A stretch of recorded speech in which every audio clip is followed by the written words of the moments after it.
ID and then just be like, Oh, I different proudly senior show citizen my there. ID. I was telling a brother on the way over here, I drove for 13 years without my driver's license, and I lived in Iowa, and the police used to always put me over, and they would ask me driver's license, registration, insurance. I would say I ain't got none, Is any of these and they would open? take my No. ID, look at it, and they would go, "Okay, Mr. Bell, go straight home." I go straight, but I won't go home.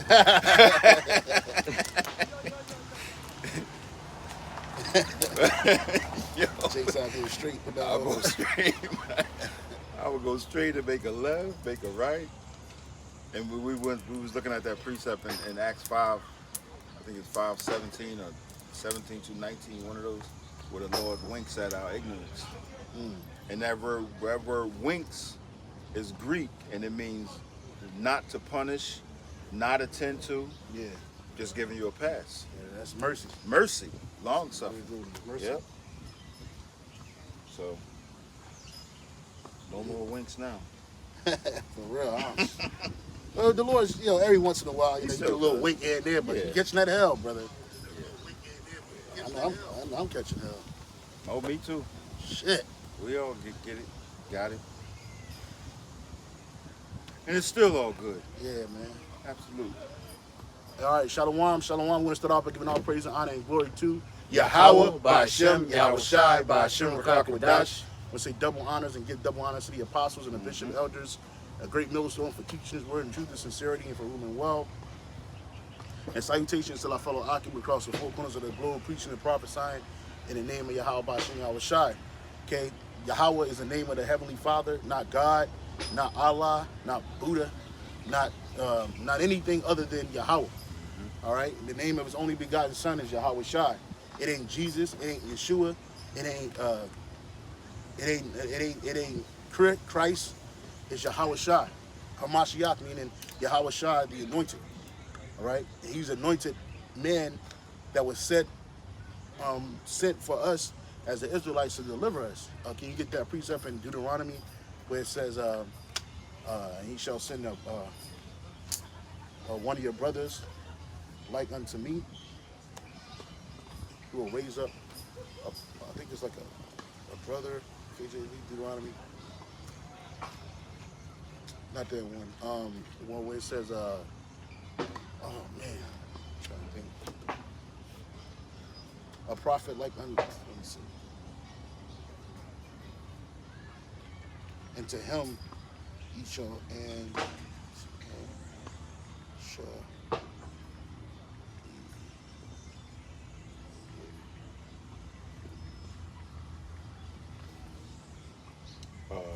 Oh yeah, 17 and 15.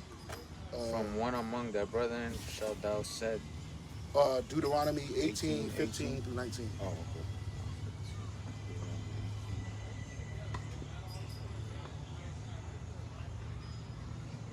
God, this is the book of Deuteronomy, chapter 18, and starting at verse 15.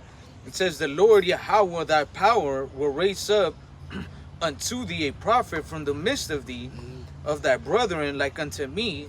Unto him ye shall hearken." Yeah, and these Arabs, they try to take that and use that and claim that applies to Muhammad, and it don't. They said one of our brothers, you can get it in a blue letter.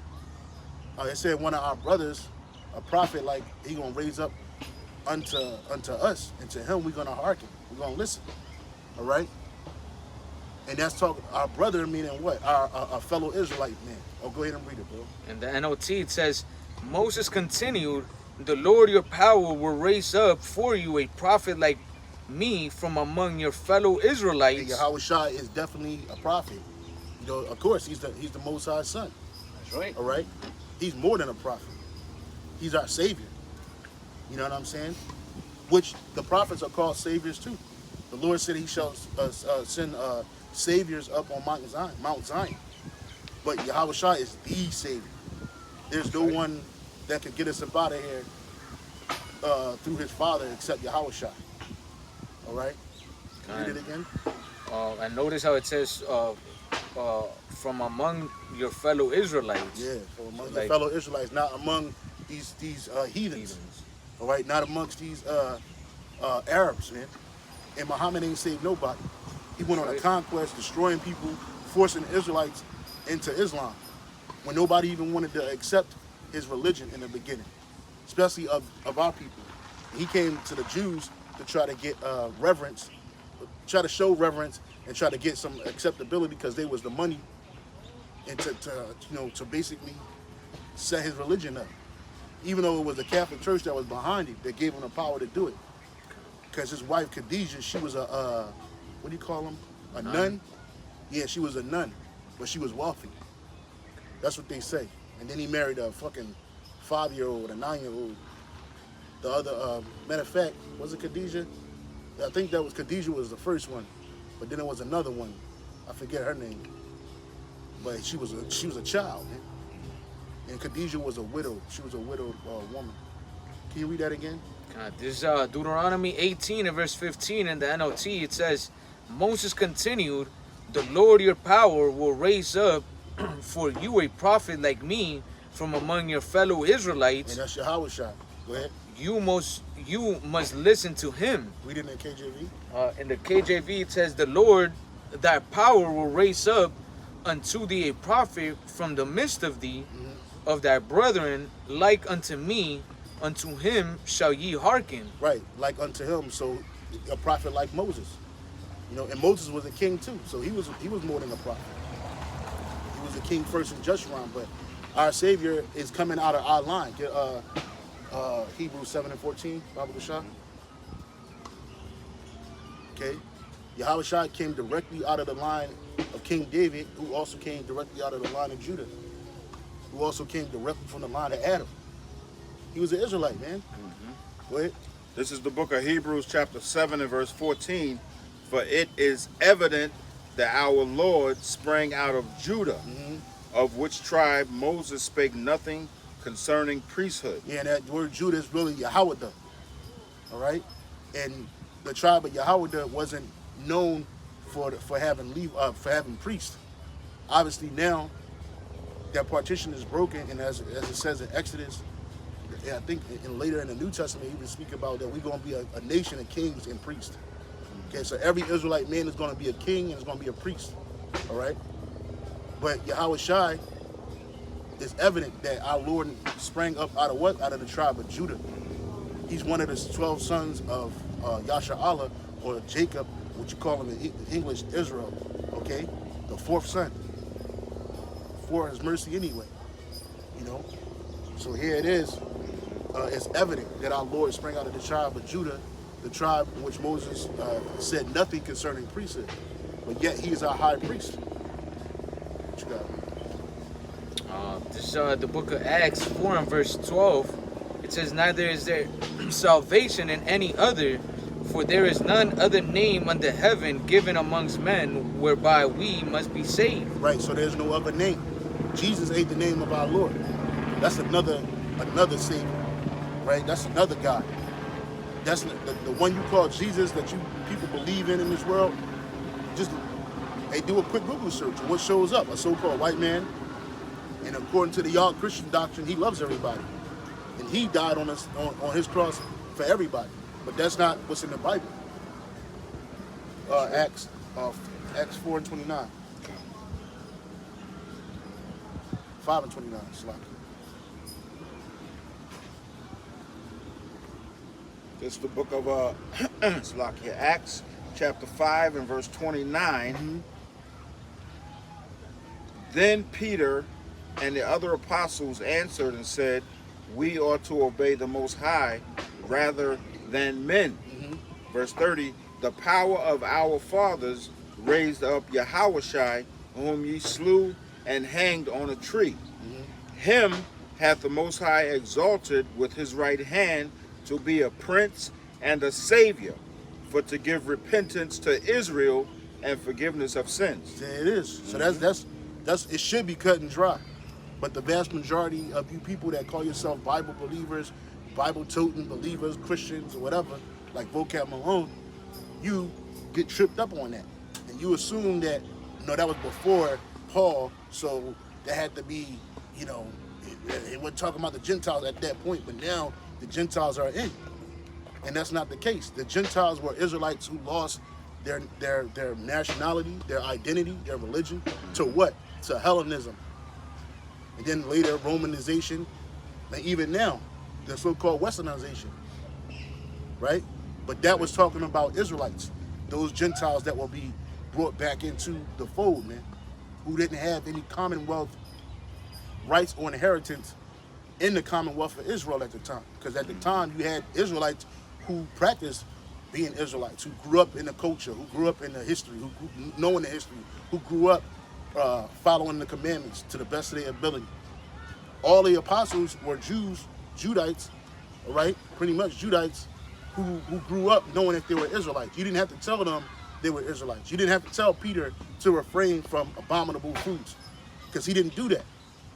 You know what I'm saying? And then they had a thing where, like, if you weren't basically living in Israel, growing up in there, nobody knew who you were associated as a heathen. All right? You were cast out as a heathen, so Jake didn't deal with you, even though you was an Israelite. And even then, you still had Israelites that didn't live in Jerusalem, but every year they came in. Acts 1 is not Acts 1, Acts 2, verse 6. See what that say. Fine. We spoke about, it says, then it was devout Jews from out of every nation under heaven. Acts 2 verse 6. Now when this was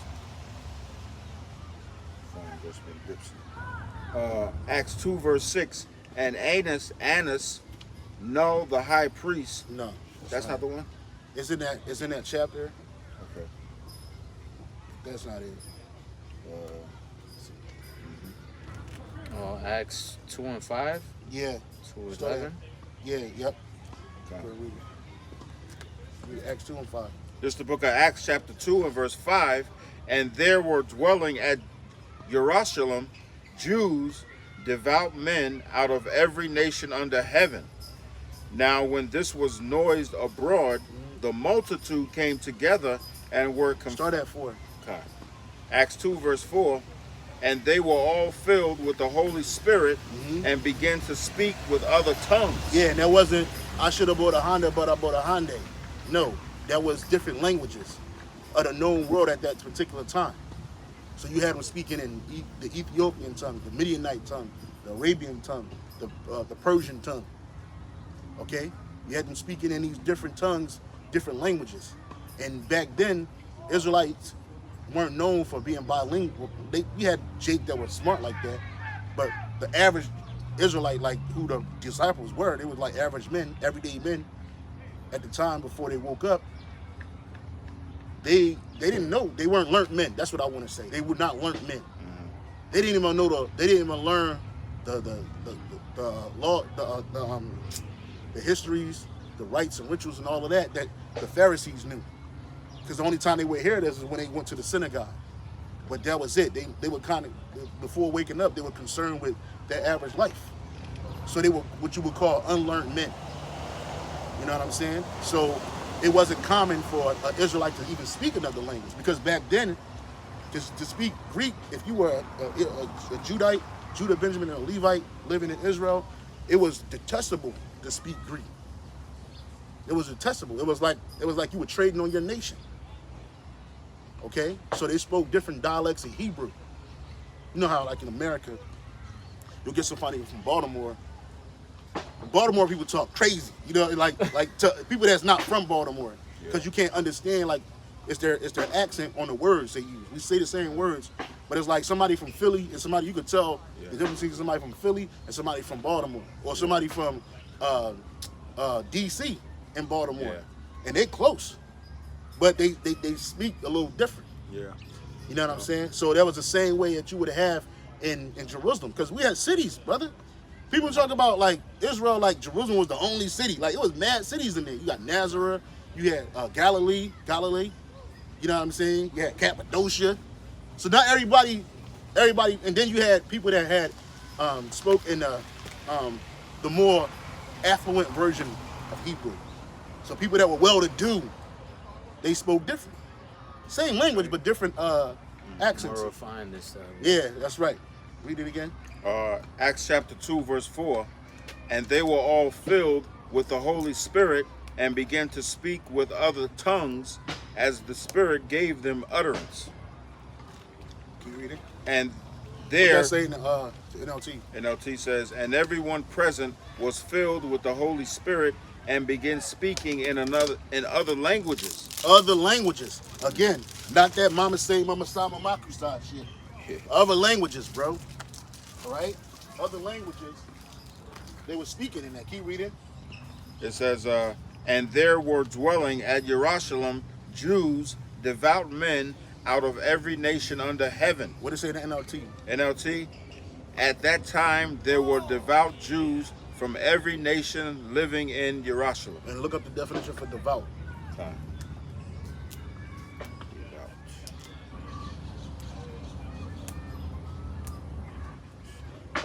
And there were dwelling at Jerusalem Jews, devout. It's a Greek word. Hold on, let's go through the words. Mm-hmm. The Greek word. If you don't know the word, always play it. Yep, I was gonna hit it. Yeah. Yep. Go ahead, bro. Strong's G2126. Eula base. And then repeat it. Eula base. Eula base. Okay, now what's the definition? Eula base. Taking hold well, carefully and surely, cautiously. That was it right there, with number 2. Reverencing God's pious religious. So you reverencing the Most High, meaning they feared the Most High, and they were religious, meaning they followed the customs. Pious, all right, meaning it's like they were humble and giving, and you had that because remember you had Israelites. Go back to the precepts. You had that because you had remember the different dispersions that happened. You had the Greek dispersion, that was big because they took Jacob away. Before that, you had the Persian and the Medial dispersion. Before that, you had the Neo-Babylonian dispersion. All right, so Jake was all over the place. And when Zerubbabel and I think Joshua built the second temple, not all Israelites came back, man. You had Israelites that stayed in Babylon. You had Israelites that stayed in Persia. Let's keep on reading. Verse 6, Acts 2. Now when this was noised abroad, the multitude came together and were confounded, because that every man heard them speak in his own language. So confounded mean they were confused. They were like, what? How they could speak this? Because you know, if you could speak multiple languages, that made you very valuable too, even in this world. If you speak more than one language fluently, bro, and they were speaking fluently, man, without having learned any lesson, because the spirit of Yahweh Basham Shah was on them. Okay, that was some of the first. That was a miracle. That was like the first miracle that the apostles, the time disciples, were able to do. Go ahead. Verse 7, and they were all amazed and marveled, saying one to another, behold, are not all these which speak Galileans? That's the NLT or the KJV? That's the KJV. Okay, yeah. We What, got the NLT? KJV again. No. KJV again? Yeah. Okay. Acts 2, verse 7, and they were all amazed and marveled, saying one to another, behold, are not all these which speak Galileans? Keep reading. And how hear we every man in our own tongue wherein we were born? Wherein we were born. You had Israelites born outside of the Commonwealth of Israel. But they could, some of them, a lot of them, they could trace their lineage back to Jerusalem. So that's why they would come in every year, 3 times a year. They would come in, particularly the Passover. And that's when they would, it was like the Muslims do the Hajj today. Right? You had Jakes doing a pilgrimage back to Israel to follow those days, man. They didn't live there, so they had that's where you had the money changer issue. Because what Jake was doing, these niggas, was in order to buy stuff in Jerusalem, or back then, you had to use the shekel, right? But if you coming in from a different country, you gotta, it's like, what they call that money changing today? I forget what it's called. It's, Foreign exchange? Yeah. Right. Yeah. They had a foreign exchange system set up. And that foreign exchange system that was set up, they was manipulating. So they was like charging you more, giving you a piece of money. It was the money changer was getting over, man. You know how niggas do. Yeah. No oversight. And Yahweh Shai saw that shit and he flipped the tables over, man, and beat their ass and got them the fuck up out of there, yo. Because that's wicked. You ain't supposed to do that. The only reason why they was doing that is because Jake was foreign and wasn't from there. So, you know, you also had to buy certain sacrificial animals too. Doves, goats, rams, all of that. So nigga would upcharge you, you know what I'm saying? Charging double. Yeah, triple. charging probably double, triple. Yeah. Niggas always getting over. Oh yeah. Buy one, get one free. Yeah, nigga, a nigga. Yeah, to promote, you Yeah. know, sin. Yeah. Because that's what it was. Imagine, you know, the Lord doesn't want, like the scriptures say, has the Lord more pleasure in sacrifice than in obedience, roughly paraphrasing. Right. And that's what it was. It came to a point where like it became a business selling the sacrificial animals. Yeah. And inside the temple, man. So Yep. like, what the fuck is Yeah, these it was motherfuckers a fucking doing? bugging out. And it was like, you knew that because if they lived in Israel, they would have land. If they had land, they would have cattle. The cattle were different types of animals, not just cows and shit. But they would have different cattle. But because they didn't, they had to buy it. Yep. You know, and they didn't know what they was getting. You know, they Yeah, probably yeah. was getting some fucked shit, you know? You know how niggas do? Yeah, yeah. Oh, I'm gonna just get these, set these aside for them Jews that's coming in. Yep. And I'm gonna keep the good ones for myself. You know, just being niggas, man. But that's what they would do, so that's why they had to pay these exchangers. What you got? No, I was just making the words bigger. Acts 2 verse 8, and how hear we every man in our own tongue wherein we were born, Parthians, and Medes. Remember the Medo-Persian Empire? Look up Parthia. Where was Parthia at? Not you. Okay. Let this baby get everybody gets something to do. The water. Yeah, the bar. What it say, brother? Parthian Empire was an archaic empire. Iran. Oh yeah, so Persians, like we said. Read it again, brother. Parthians and Medes. Yeah, Parthians. So there was Persians and the Medes. They weren't heathens. They were Israelites that were still in those lands. Why? Because of the different dispersions. We were scattered, and you still got Israelites scattered in today. Yep. I was watching. I wanted to have somebody to talk to about this documentary that I watched over the week called Divorce Iranian Style. And it shit like it was set up in like the 90s, probably like the early 2000s or something. But it looks old. So, what I was gonna say, it made me think about something. That Jake is Oh yeah, scattered on- yeah. The water, brother, the water.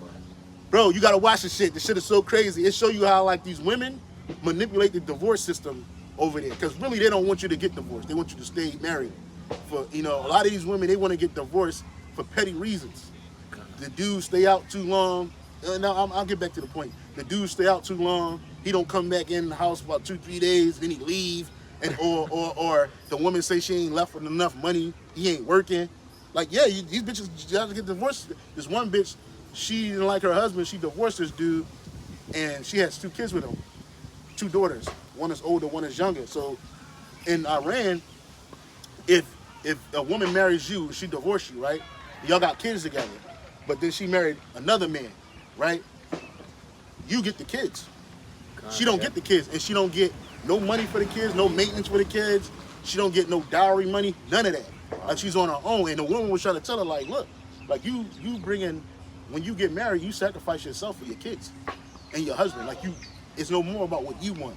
But because they were living in the modern times, but I was just looking at these women, I'm like, these are black bitches. The way they were acting, like some of the Iranian, Persian women, they were like, But the way they were acting, it was like, yo, these bitches ain't shit. But it also too show you that women, all wickedness but little to the women. They were lying. They were sitting up in there lying. The bitch was about to get thrown in prison for 5 days because she tore up a court document.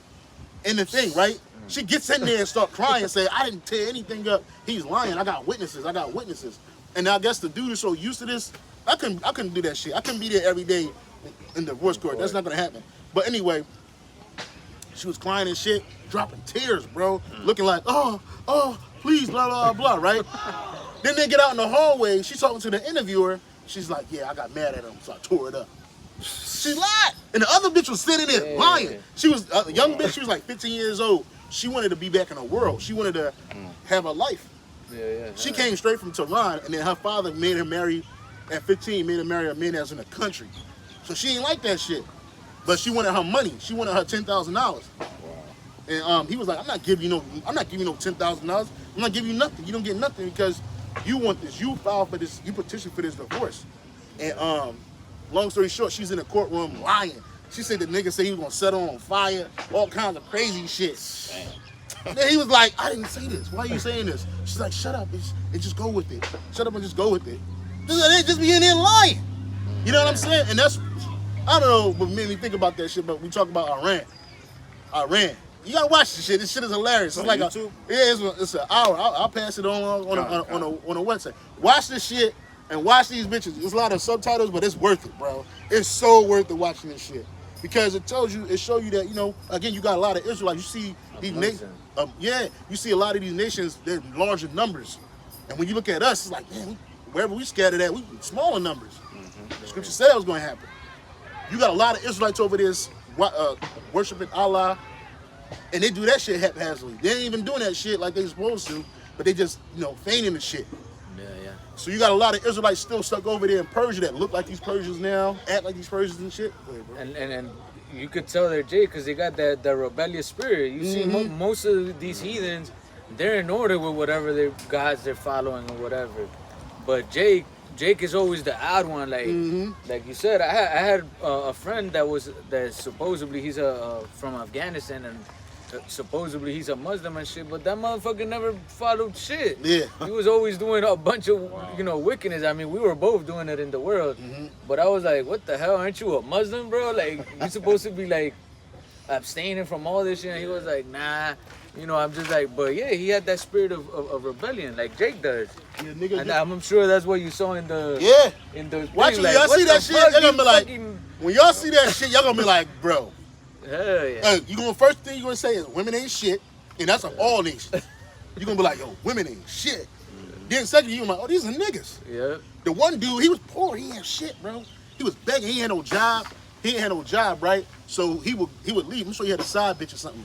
But he would just leave. He might have just left the house because his woman was just nagging him all the time. He would sleep on the streets, bro. That's how bad he was, right? She claims that he comes home clean and fresh and smelling good, but she don't think he slept on the streets, but he ain't got no job.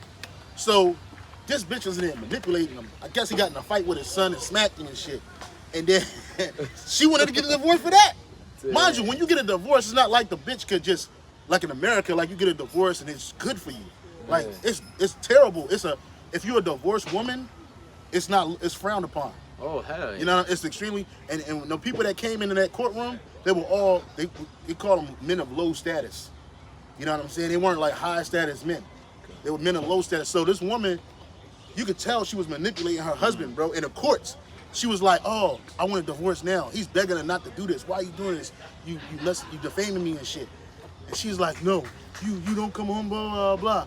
And this bitch was like, they paying the camera over. She's talking to the interviewer person. She got a cloak like this, laughing. While this nigga crying, begging. She's laughing. He's like, I'll do everything you want me to do. I'll come home. I'll get a job on Saturday. I'll do this, blah, blah, blah. She was just laughing. She said, I love him. I buy him sweets. He likes to eat sweets and nuts.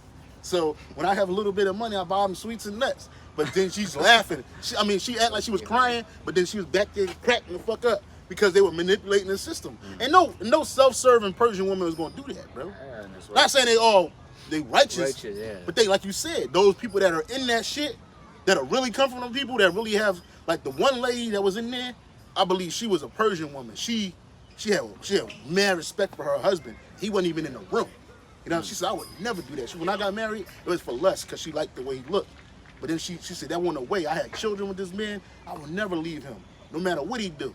You know what I'm saying? No. So you got Israelites scattered over. Like Apostle Shahar said, you got a lot of Israelites in fucking Gaza.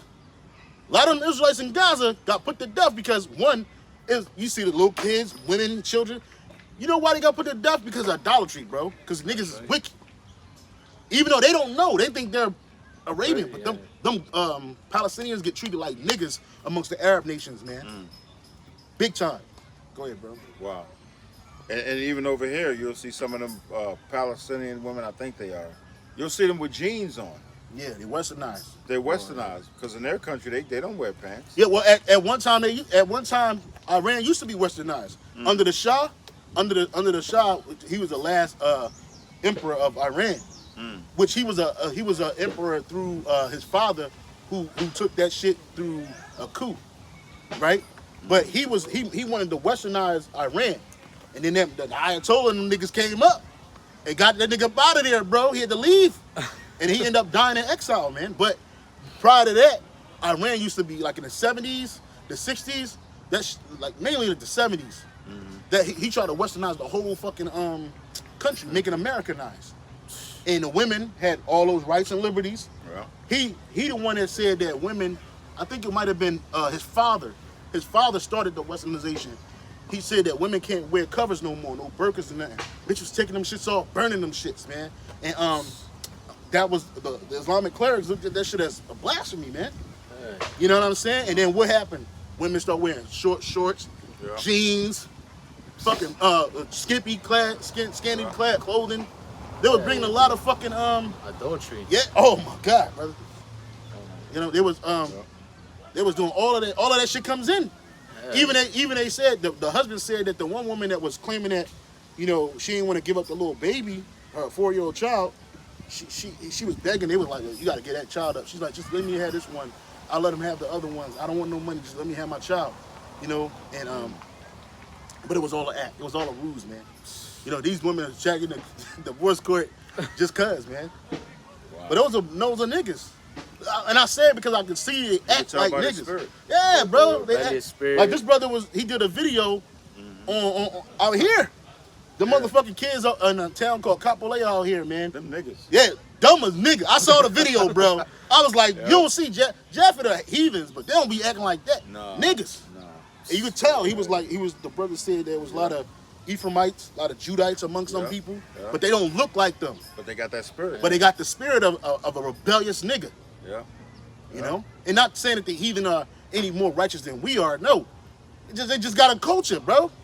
Yeah. It's just certain shit that they just don't do. But then there's certain shit niggas do in captivity that only niggas do that shit. Yeah. And them was niggas because one high school, I don't know if it was Kapolei that went to Wapahu. It was Wapahu that went to Kapolei. Wapahu went to Kapolei. And that's a hike. Yeah. That's a fucking hike, boy. That's like, how the fuck y'all get up there? Midday, even a bus ride takes a minute. You know? So to fulfill that niggerdom, that wicked niggerdom. And the brother was saying, like in a video, the news and shit, they ain't want to put that shit on the news. They try to hide it. He said, "Yeah, that's a good video, man. You gotta watch this shit." And I wanted to show you this. I took a picture of it. If I can get to it real quick, because we thought that I turned off the comments, but I found out that YouTube turned off the comments because those are minors. Yeah, yep.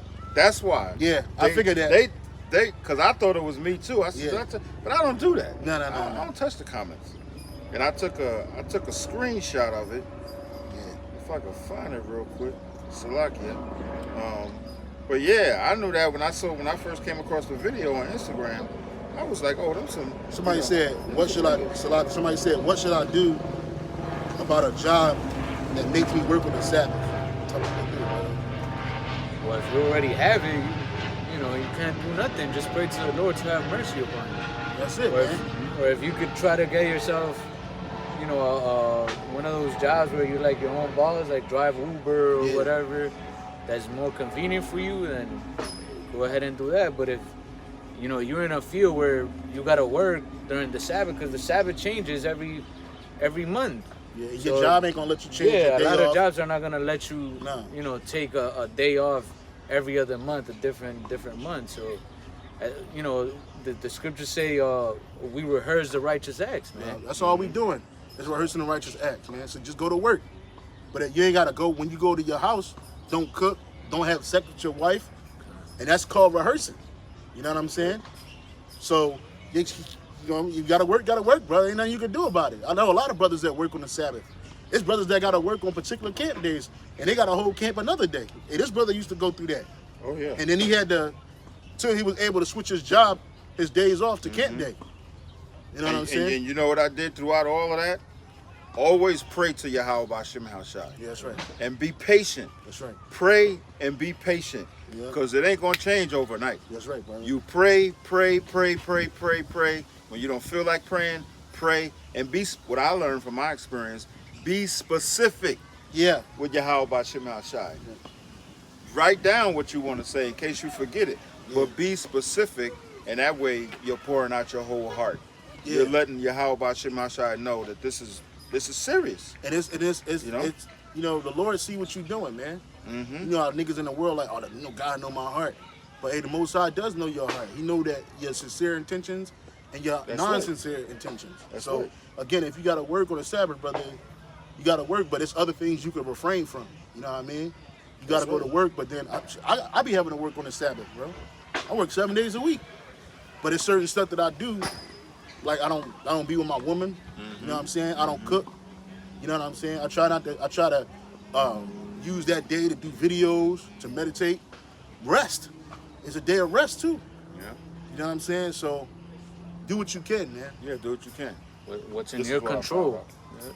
It says learn why the comments may be turned off. Your owner, the video owner selected it as disabled comments. YouTube may have turned off the comments or some content like to protect minors. Yeah. There it is. And there was a lot of kids too in that shit. So All obviously- kids.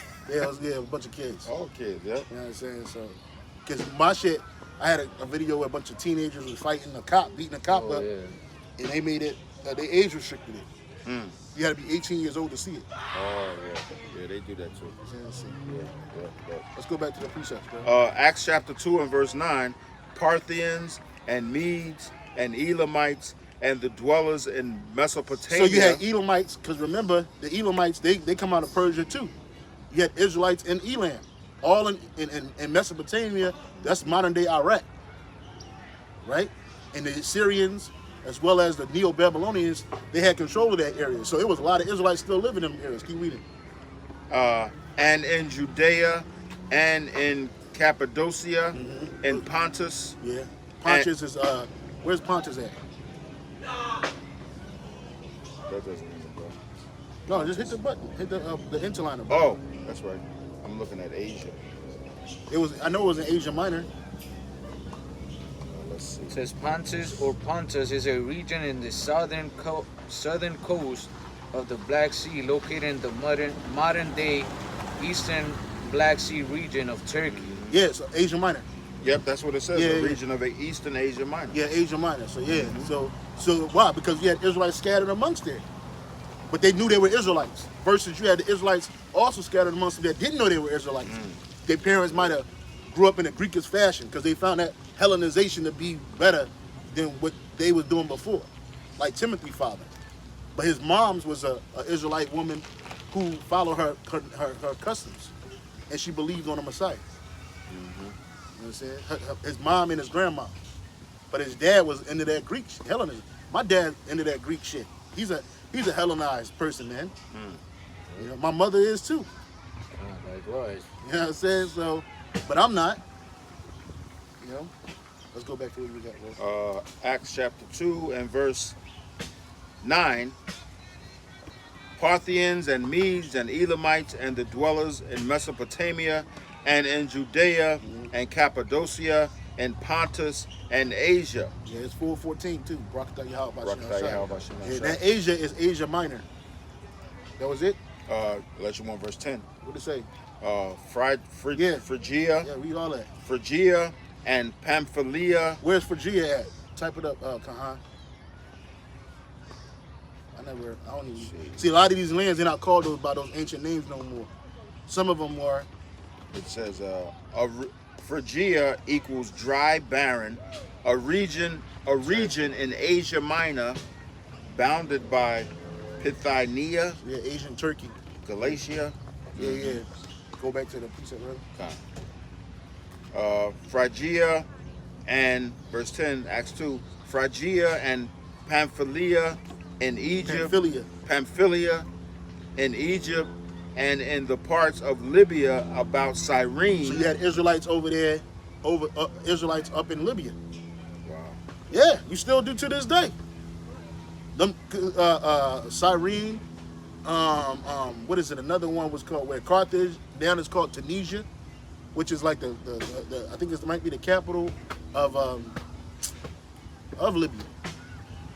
So you got Israelites scattered amongst them. So let's go. Man, I forgot where it's even led. How we even get on this. Acts. We were talking about Deuteronomy, right? We were reading Deuteronomy. Let's go back to that. So, Deuteronomy 18 and verse 15. Mm-hmm. So we was going into how the Lord, the Heavenly Father, was going to raise Yahweh Shai amongst the Israelites. Mm-hmm. So it says, Deuteronomy 18 and 15, it says, the Lord thy power will raise up unto thee a prophet from the midst of thee, of thy brethren, like unto me, unto him ye shall hearken. Yep. And that's what we doing. Meaning we listening. That's right. We taking heed. So Yahweh Shai is our Savior, and He's going to bring us out of these nations. Get Ezekiel 37 and around about the 22nd, 26th verse. What did it say?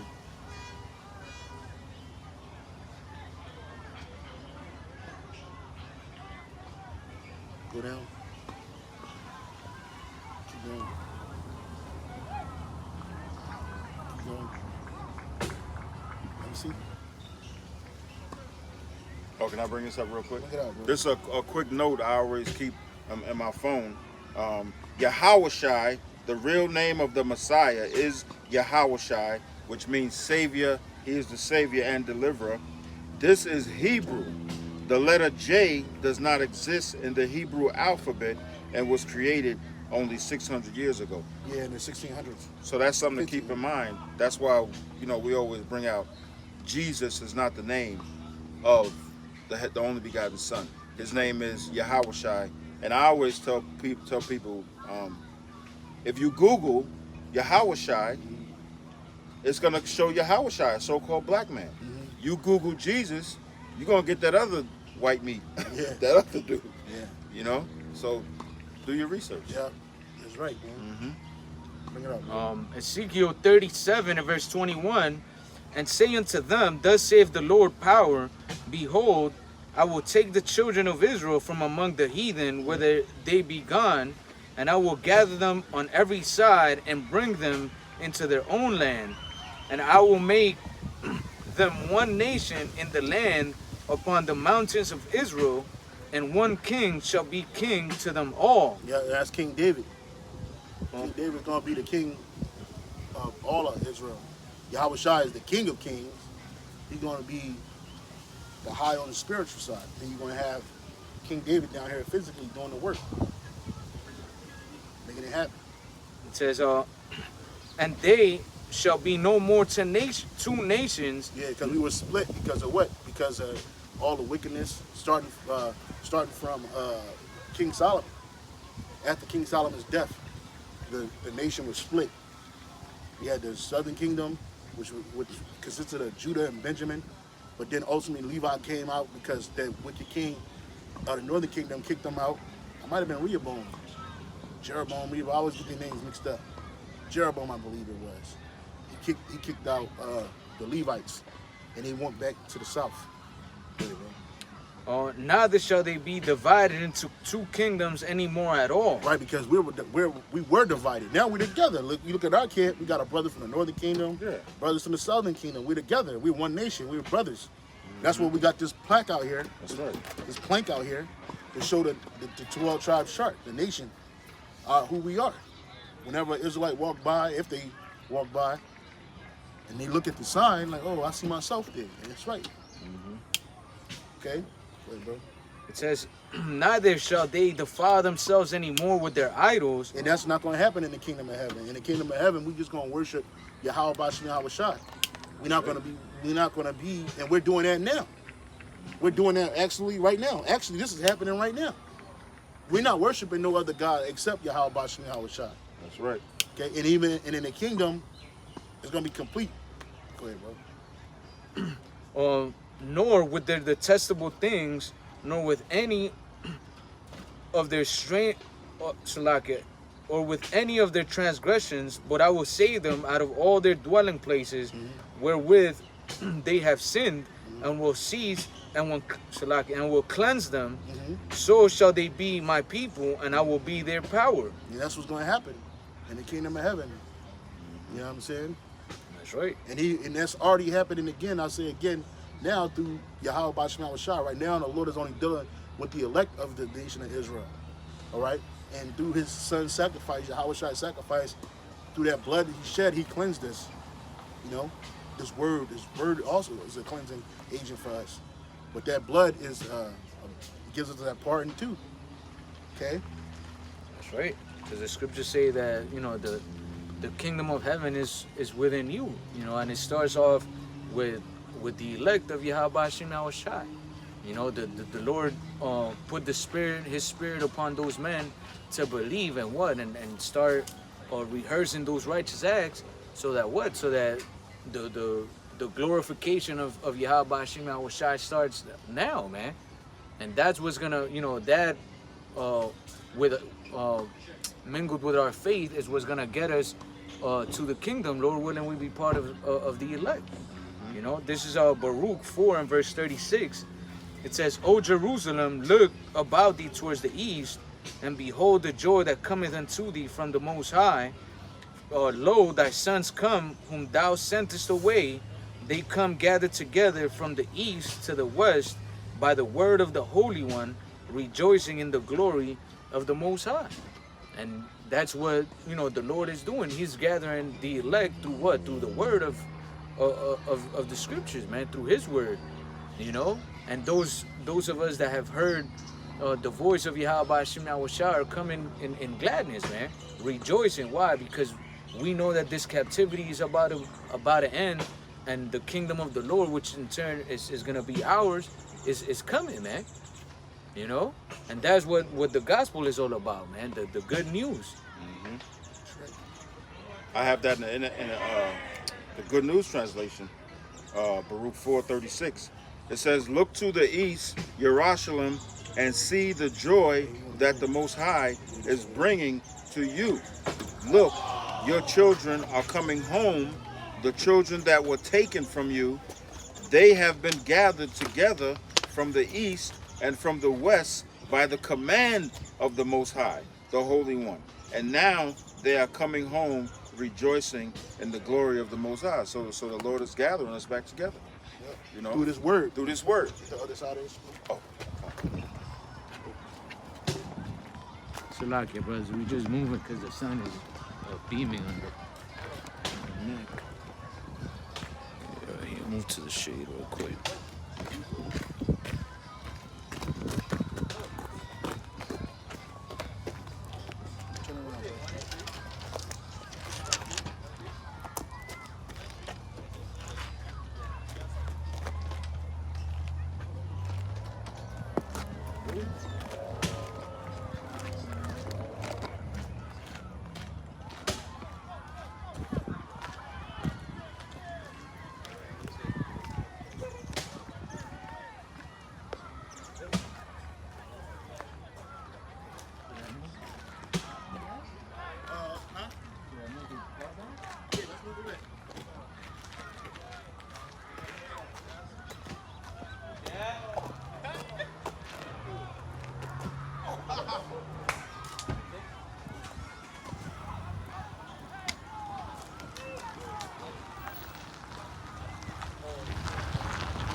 side, brother. There you go. Yep.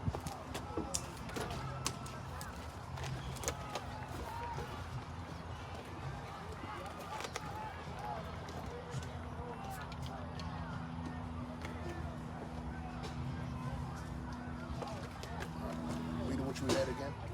After you put your Baruch 4:36 and 37. Look to the east, Jerusalem, and see the joy that the Most High is bringing to you. Look, your children are coming home. And that's what Yahweh Shai is coming from the east. Yeah, Yahweh Shai is coming from the east to the west. We're in the west. We're in the furthest west of the earth. But after you start, if you keep going west, you'll end up east again. You know. So the Lord's coming. He's coming around from the east, and he's going to come. What? He's going to save us, deliver us again. Look, read it again. Baruch 4:36, Good News Translation. Look to the east, Jerusalem, and see the joy that the Most High is bringing. And it's going to be a joy. It's going to be a joy for us because he's delivering us from captivity. That's right. He's getting us the hell up out of here, man. About time. You know, that's something we're looking forward to. That's why it's just called the gospel or the good news. The good news is not for everybody. What's good news for one people is going to be bad news for another people. That's right. Okay? The good news for us as Israelites is that salvation is coming unto us. That's right. Okay? There's a precept. There's a precept. It speaks about salvation has come unto you. I always use the one in Jeremiah. Surely, was it Jeremiah chapter 3? You get that real quick? Come. Jeremiah 3, I think it's like 26. All right. 24, 26. 24. Jeremiah 3:24 reads, 23. Truly in vain is salvation hoped for from the hills, Yeah. and from the multitude of mountains. Yeah, because these different nations, they represent those hills and mountains, those different governments. But it's in vain for them to look for salvation. Because salvation is for who? He got the precept that For the Jews. Yeah, yeah. Read. Truly in the Lord Yahweh our power is the salvation of Israel. Yep, salvation is for Israel. It's not for all the whole world. So again, what's good news for one nation is bad news for another nation. That's right. Just like when these nations ruled and oppressed us, it was good for them because they had freedom. And so they said that when they broke those bonds, they were happy. They could worship whatever God they wanted to worship.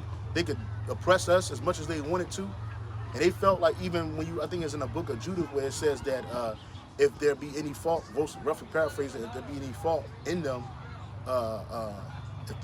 if there's no fault found in us, then these nations will end up fighting against the Most High and they'll be destroyed. But if there was fault, if the Most High did find fault with us, then these nations can overtake us. And that's why they keep us in a perpetual state of confusion through their sin and iniquities that they have, their idolatry. I was watching some shit earlier. These two rapper niggas, they're in prison now, but they was rappers and they were saying that they were from Philadelphia. And they were talking about how like pretty much like they say they call Philadelphia baby Mecca because it's the largest population of Muslims in America, in that city. And but these niggas, Vlad said like, yo, isn't that kind of counterproductive if you're Muslim and y'all fighting each other and killing each other? And it's like, well, the street shit don't have nothing to do with the Muslim shit. Well, so here it is, because they said it's against. That's why the Muslims in these foreign countries don't really look at Jake in America as Muslims, because these Muslims kill each other across the world anyway. Shia against Sunni, Sunni against Shia. You know what I'm saying? That kind of weird shit going on. But they claim that and that shows you that these heathens, they don't have no real loyalty to their so-called religion. They say that it's against Muslim law or whatever for a Muslim to kill a Muslim. That's what they say. But yet you see that happening day in and day out, man. Showing you that shit ain't no salvation in that shit. Ain't no hope in that shit. Ain't no prophecies in Islam. Ain't no prophecies in Buddhism. Ain't no shit. According to the Christianity, ain't no prophecy in that. Because they don't even harp on the prophecies, man. They talk about the prosperity, the goodness of God, how he wants you to live your life in luxury and prosperity and freedom. No, ain't no. There's prophecies in the Bible. There's prophecies concerning the Israelites and these other nations. What's going to happen to them for what they did to the Israelites. They act like the scriptures say, for the spirit of Yahweh Shai is the spirit of prosperity. Yeah, exactly. The spirit it of says Jesus. the opposite thing. It says, you know, for the spirit of Yahweh Shai is the spirit of what? Of prophecy. Prophecy. That's right. That's right. The spirit of Yahweh Shai is prophecy. Man. That's right. You were done on that one, brother? On Baruch? Yeah, right? Con, yeah. This is Proverbs chapter 30 and verse 40, because like we're going into, you know, there's only one name under heaven. There's only one power that's gonna lead our people into receiving the kingdom and into first and foremost be delivered from the upcoming destruction that is written by that power, and also give us what the kingdom, man, which is what every nation wants. Every nation wants a kingdom that's gonna last forever, that's gonna be, you know, well ordered. But guess what? That privilege was only given unto who? Unto Israel, man. Hey, get Daniel 7 and 18 real quick. Hold what you got. This is the book of Daniel, chapter 7 and verse 18. But the saints of the Most High shall take the kingdom and possess the kingdom forever, even forever and ever. Like the priest was saying, these people, these other nations, they want their kingdom to last forever. That's their hope, but their hope is vain. Even America, with Esau believes that his kingdom is going to last forever. This is why he invested so much time, energy, and money and manpower into the New World Order, Right. to the so-called New World Order. So he think that kind of get what's it? Psalms 49 and 11.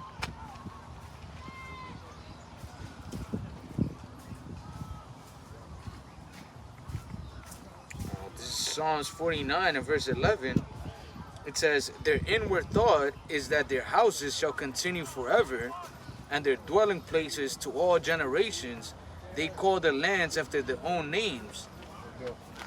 That's right, and this is what, you know, not just Esau, but all the heathens have thought while they were ruling, man. They thought that their kingdoms were gonna last forever, man. And like we mentioned, you know, that privilege is only given unto unto Israel, you know, the chosen people of the Lord. Yeah, you see these heathens, you know, naming countries, naming, you know, streets, all that after their names. Why? Because they believe that because they're in power now, that's gonna keep on going forever, man. Yeah, and that's the false hope right there. That's right. Like we just brought in that precept. Truly in vain is salvation hopeful from the hills, man. For salvation is of Israel, man. That's right. And that's it. And that's something that these Christians, these people like these so-called apologetics, like vocab alone, they can't accept. They won't accept. And these other nations won't accept it either. They believe that whatever they got going on is righteous. Like we were talking about the Iranians, which those are Persians, but they're in the Islam now.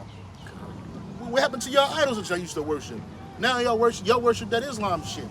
And then y'all believe that that's a religious way. And I was watching another documentary, about Iraq, how these clerics are prostituting their women out over there. And it's something called temporary marriages. So basically, prostitution is illegal in Iraq. But so they found a way around it. The way that they found around it was a man would come in and get a temporary marriage to a woman, but the woman don't know she's in a temporary marriage. The one woman said that it was the best 3 days of her life. He was feeding her because she didn't have her husband left her. He went to go fight somewhere. When ISIS came, he left this bitch, and then he never came back. So she was just assed out. So she wanted a husband. So she met this dude, and he took her to the spot out there in Kabul, and where they do the temporary marriages, which those shits is really illegal. And he tricked her. He gave her the best 72 hours of her life, and then he fucked on her, and then he took the bitch out to the market to go shopping, and just disappeared, fell into the crowd, and never was be seen again. Sound like a dick. Some nigga move. That's some nigga shit. Yo. That's some heathen shit. Niggas are heathens. Oh, yep. You know what I'm saying? But he He said, that's Some nigga shit. I was thinking the same thing. I was like, that's some nigga shit to do, ain't it? But like, he did it. And you got a lot of Israelites in Iraq, bro. That's Mesopotamia, bro. That's ancient Babylon, bro. You got a lot of niggas. You've been having niggas over there. And when I was over there, I seen niggas. I seen dark skin, like our color complexion of like, if they were this brother's complexion, they were considered white. But there was our complexion, they considered black. I've seen some over here. Yeah. Some over here at Ala Moana. There you go. Dark, but they got that nice hair. Yeah. Yeah. So, yeah, you got that going on. So-called nice hair. It's straight. Yeah, it's straight. Niggas is dirty. Niggas stink. Yeah, they look dirty. But what I was gonna say, I lost my train of thought. The inward thoughts. Yeah, these nations, they believe that you know that what they got going on is right. You know, but it's not. We did again. Right. This Psalms 49 and verse 11. It says, their inward thought is that their houses shall continue forever, and their dwelling places to all generations. Yeah, so these Edomites, starting truthfully with them, they believe that their generation is going to last forever and ever, because they're really the only nation that name shit after themselves, man. You got a lot of states in America named after wicked ass presidents, man. Jackson, Mississippi, you know, Jackson, Florida. You know what I'm saying? That kind of shit. Well, Jacksonville, Florida, that's named after the Indian killer. Rothschild Boulevard, that's named after the Rothschilds. But their inward thought is that their shit's gonna last forever. But they don't even last forever. And then they raise their sons up like their sons gonna live forever. That's not gonna happen. The only ones gonna live forever is the Israelites, man. In the kingdom of heaven, we never gonna die. That eternal life is only meant for the righteous, not for the wicked. Not for you other nations. Oh, I just did some research on Washington D.C. was named for George Washington. Yeah. That's what it says. So you know, so-called founding father. Yeah, they named well, America. It's named America Vespucci. That's right. Colombia, named after Cristobal Colon. This nigga ain't even never go to Colombia. But they named the whole country, a continent, a whole country after this nigga, man. And they wanted to name the whole that whole area Columbus. Wow. Colombia. Not just Venezuela, Colombia, because Ecuador, they all share the same similar flag. I like that from this brother. I had Proverbs chapter 30 and verse 4. It says, who hath ascended up into heaven, or descended? Who hath gathered the winds of his in his fist? Who hath bound the waters in a garment? Who hath established all the ends of the earth? What is his name, and what is his son's name, if thou canst tell? Yep. And yeah, like we're going into, there's only one power that created all things, man. And that power is Yahweh the Most High and his son Yahweh Shai. Yeah, Yahweh Shai. That's right. And unto the Israelites, they presented themselves and gave them what? The promises of the kingdom, man. The promises of salvation, of the giving of the law, and then ultimately the kingdom of heaven, eternal life. And this is like we're going into, this is what the heathens are trying to achieve by their own hands, man, which is going to be impossible. No matter how close you think you're going to get, hey, the Lord got something planned that is against your will, against your imaginations, man. Yeah, because that's the only thing. Get Psalms 2 and 1. That's right. That's what we were reading, that what? The salvation is what? For Israel, man. It ain't for nobody else. Yeah, you other nations have nothing to do with the Lord. Today I was at a Japhetic, so-called Filipino script, and they had Jesus all over the place and crosses and all this shit. Oh yeah, they do. And I'm just like, damn, the heathens really took unto our book, man. And they really believe that they're gonna receive the kingdom. And while I was working and shit, they were out there like, oh yeah, we're going to New Zealand and this and that. I'm like, yo, you in your kingdom. What the fuck you hoping that the Lord comes and gives you another kingdom? Like, you in your kingdom. Y'all in y'all the brother said it. Y'all in y'all kingdom. Y'all in y'all great place. That's right. And you get to share with Esau. Yeah. And you get preferential treatment over the Israelites in this kingdom. Oh yeah. You know, you get extreme, we call it extreme, or I call it extreme preferential treatment, man. Yeah. You get to keep your language, you get to keep your customs, you get to worship your gods, if you got any. You get to worship, you get the best places to live. You ain't got to worry about living in a hostile area. You ain't got to worry about living in a ghetto where drugs and murder and prostitution and pimp and violence is rampant. Yep. You ain't got to worry about that. But you got a lot of you Filipinos, you're Jakes too. That's why you left the Philippines. Because that place was a fucking hellhole. Still a hellhole. Yeah, it's still a hellhole, right? But you come over here to America to exploit the system. But it won't let Jake exploit it. Like even people talk about social programs like welfare and these different aid systems. Nigga, you ain't doing that ain't fucking up the church's money. You know, that proverbial saying, the church's money. That is not. That shit, as soon as Jake get them stamps, they go right back to Esau with them stamps or SNAP benefits. Yeah. They recycle it into Esau's, and then that money goes into the Walton's pockets. You know what I'm saying? So they ain't fucking up the system. They might be on it for a long time, but you created a system like that. You know, you created a system to make Jake extra dependent on the Edomites, man. You know? But these other nations, they come over here. I saw a video today, this crazy bitch in Alamoana Mall, some old ass goop bitch, she was driving a Tesla. The bitch shouldn't even been driving. She ran over a fucking charging station and kept driving. Damn. They had to tell a bitch, get out the car 1,000 times, man. She didn't stop the car, get out the car. The bitch just kept driving, like, oh, there's something in the road. Bitch, you hit a whole fucking charging station. And you got it underneath your fucking wheel well. You know what I'm saying? I'm like, yo, this bitch don't deserve to be driving. And she gets out the car like, I was like, yo, them goofs know how to turn being dumb on. Yeah. Yep. They ain't as dumb as they think they want you to think they are, man. Active. She know what the fuck she did. I can't hit no They fucking know. sign and keep driving like, oh, Yeah, it's nothing. nah. And she was fucking that Tesla up, man. But guess what? She'll get it fixed. There's insurance. It ain't about shit. Yeah. Yeah. They'll pull the shit out. They ain't gonna charge this bitch to reestablish that station. Yeah. You know? But the bitch just kept driving. Like I said, these heathen nations, that's why Elder Abba Bibbins wrote that book, man. He said the time of the Gentiles is over, man. That's right. It's fucking over, man. If you a Gentile, a natural Gentile, you can prosper in this world. Shit, if you an Israelite in a Gentile state of mind, you can prosper in this world, man. Yeah. But don't be no Israelite. Oh. You ain't getting shit. Yeah, it's like I went to do an inspection at a crib at some place, and the owner of the houses, supposedly they got like over 90 properties, bro. Man. And then I go to this place, bro. It was like one of the worst places I've been. Like they fucking had like a problem where, you know, some rocks fell from the mountain and hit their sewers, like where all their drainage goes. So they had to like, they were supposed to fix it the right way, but to save money, they just MacGyver some shit, did the plumbing like over the ground and shit.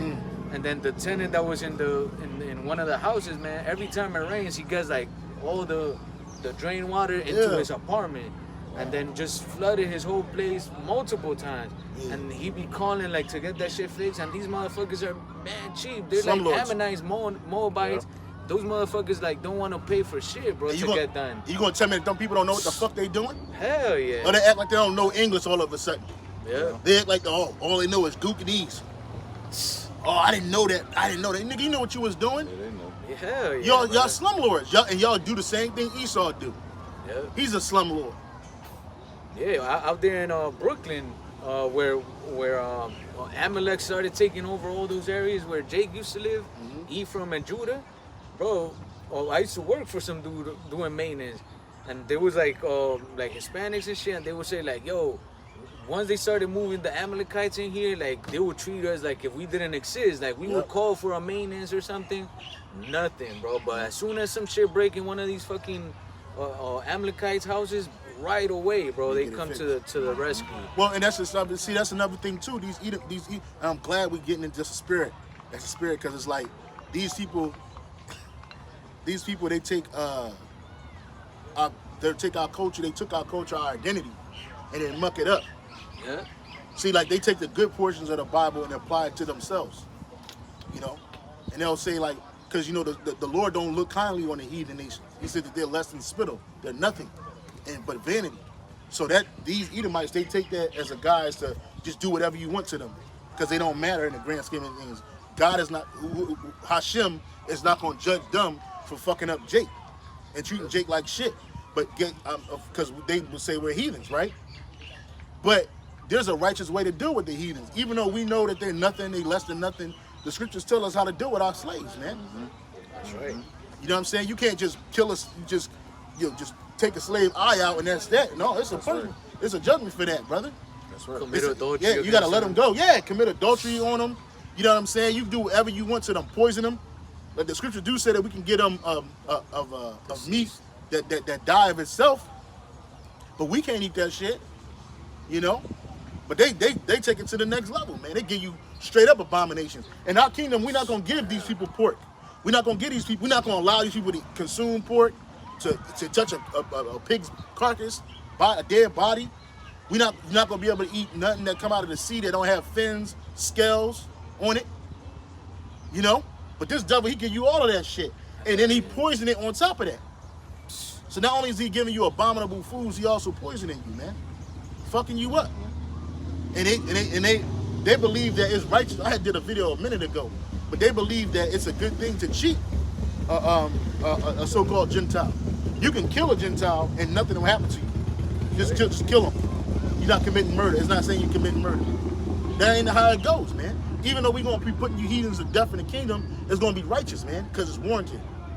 That's right. You know what I'm saying? We ain't going to just do it just because you see a heathen, you just knock him over. Like, come on, bro. Yeah. The fuck, bro? What's up, man? Like, I'm not going to cut my heathens' hands off because they need them to work. That's right. It make no sense because they stole something. They got to pay back what they stole 7 times. That's right. That's it. Don't expect no check at the end of the week. I mean, at the end of the day. That's right. You owe money. God. Until that debt is paid. That's right. You know? But these heathens, they don't see it that way. And on top of that, they treating the Lord's people like that. Give me what is it? I always get it mixed up. Believe in Zechariah chapter 2. Oh, you know what? That's the spirit. Zechariah 1:15 is what I was looking at. Well, that's good, but the one where it says the apple of my eye. Oh, come. Yep, that's You good can too. bring that out after that. The Zechariah brother, 2:8.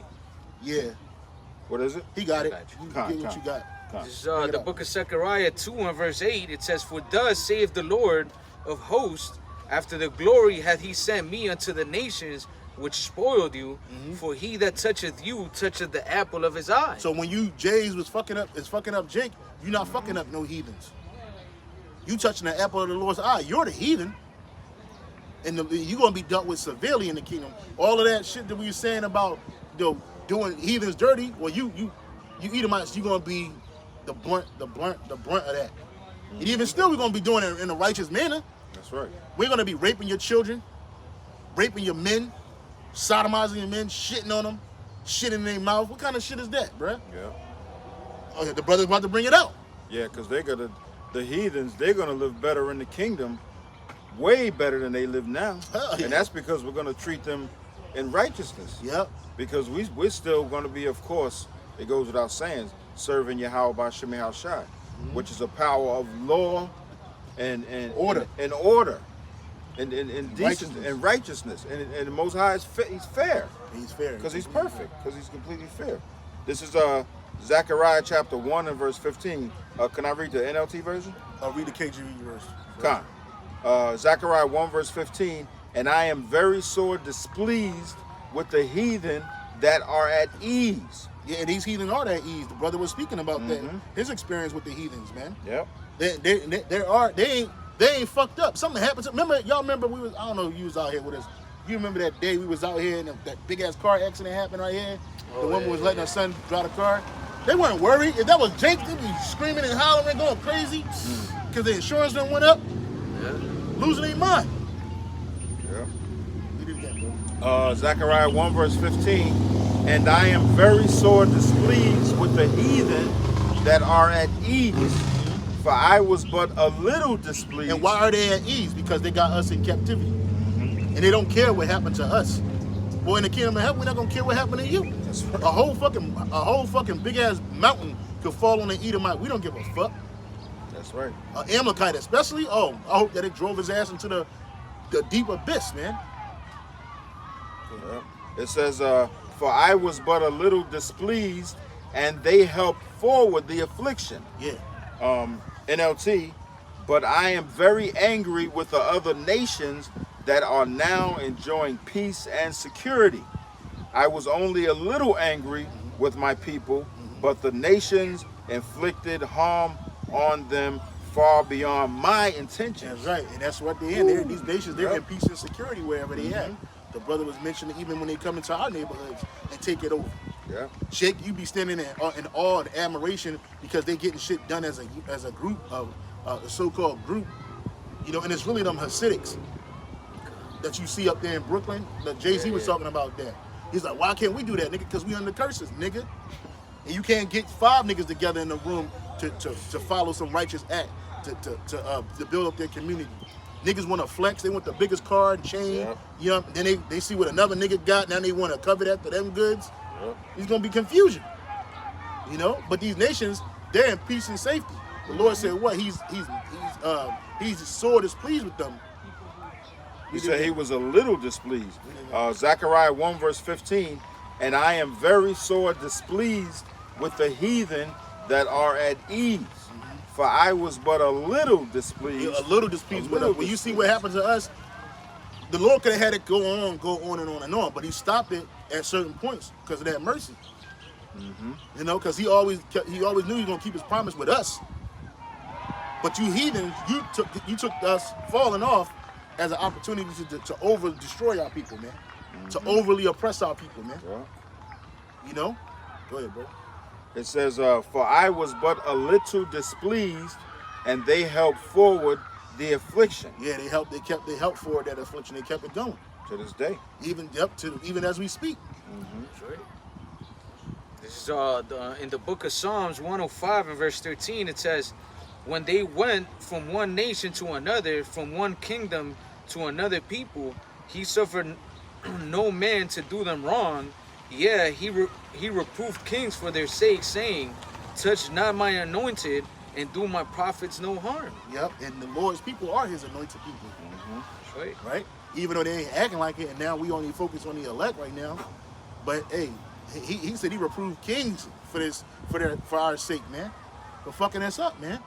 That's right. And you keep Jake in a constant state of confusion and oppression, not giving a fuck, man. These nations, they really believe that they're better than us, man. Because they got some semi-autonomy. They got some semi-order. And they look at our people, we all fucked up, no autonomy, all confused and fucked up. Even the Jake that try to do right, man, you treat us like shit, man. You know, you show a dog more respect than you will an Israelite, man, woman, or child. Let's see if they pick that shit up. They're gonna eat that shit. In the kingdom of heaven, they're gonna eat. If an animal take a dump, they're gonna eat that shit, nigga. Hey, you see, the Lord told Ezekiel to do that. He told him eat man shit. And he's like, I never did it like that. He's like, all right, I'll make a cow shit. Well, For real, man. Yeah, and he had to do it. Right. Nations do that anyway. We saw the video. The video of the Elamite. Yeah, that was shit. They made shit burgers, bro. They was playing in it like demons. They were like this, like that. I can't find the video, but I know they was like this. And then they were playing in that shit. And shit Yeah, making rolls out of that shit. That's disgusting. Yeah, they gonna eat that shit. there's And it came out of an animal anyway, right? So it just ain't nothing but whatever the animal been eating. That's right. You gotta eat that shit. Oh, I'd seen some shit on Instagram too that supposedly now they're paying for feces. Like you could go and get, not donate, but give up your poop and shit, and that they use it to cure people from certain ailments, and then And they be eat testing it. shit, Yeah. yeah. And I'm just like, yo, I'm what not the doing fuck? that. The heathens Hell are no. fucking, I'm and all not that doing shit that. is Esau, man. That's wickedness. I gotta put my shit in a bag and mail it off. I don't even like looking at my shit, bro. Yo, for As soon as real. I take a dump, flush. You know what I'm saying? You get some shit on your hand by accident. I want to cut it You, off. yeah, that's how fucking disgusting you is by that shit. That's how I be feeling. But these nations, they play in shit. Nasty. They man. play in it like it's nothing. Oh, the East End, Elam, they'll cow shit on themselves, man. Yeah. Like it's a snowball fight, bro. They have a snow shit fight, bro. Yo, I that believe- shit is crazy. I could be wrong, but on Instagram there's a video I believe it's in some part of India. I don't remember which part. But there's a guy walking around. I believe it's India, bro. In the street. Every part in of the India. street with a huge tray. And a huge tray like this, and he's walking around selling shit. Yeah. That sounds like some East Indian shit. They love he's poop over walking there, around bro. like this. For real, bro. That And- shit is nasty. yeah. I never forget the first, Yeah. like some of the first videos, or one of the first videos that I saved on TikTok, because I was so appalled by it, was a fucking East Indian woman in a cow pen, barefoot, playing in shit, That's rubbing it on the nasty, ground, man. acting like she cleaning it up. For real. They It's- worship these animals, bro. That's right. These people are better than us? Are you crazy? Are you fucking nuts? Moab or Ammon be having that phallus worship. Oh, and they shit. love the phalluses. Man. Yo, that shit is crazy, y'all. And they can't Like, take no dick. damn. Them fucking Ammonite bitches can't take no dick. For Moabites real. or Ammonite hoes can't take no dick, man. None, bro. You gotta.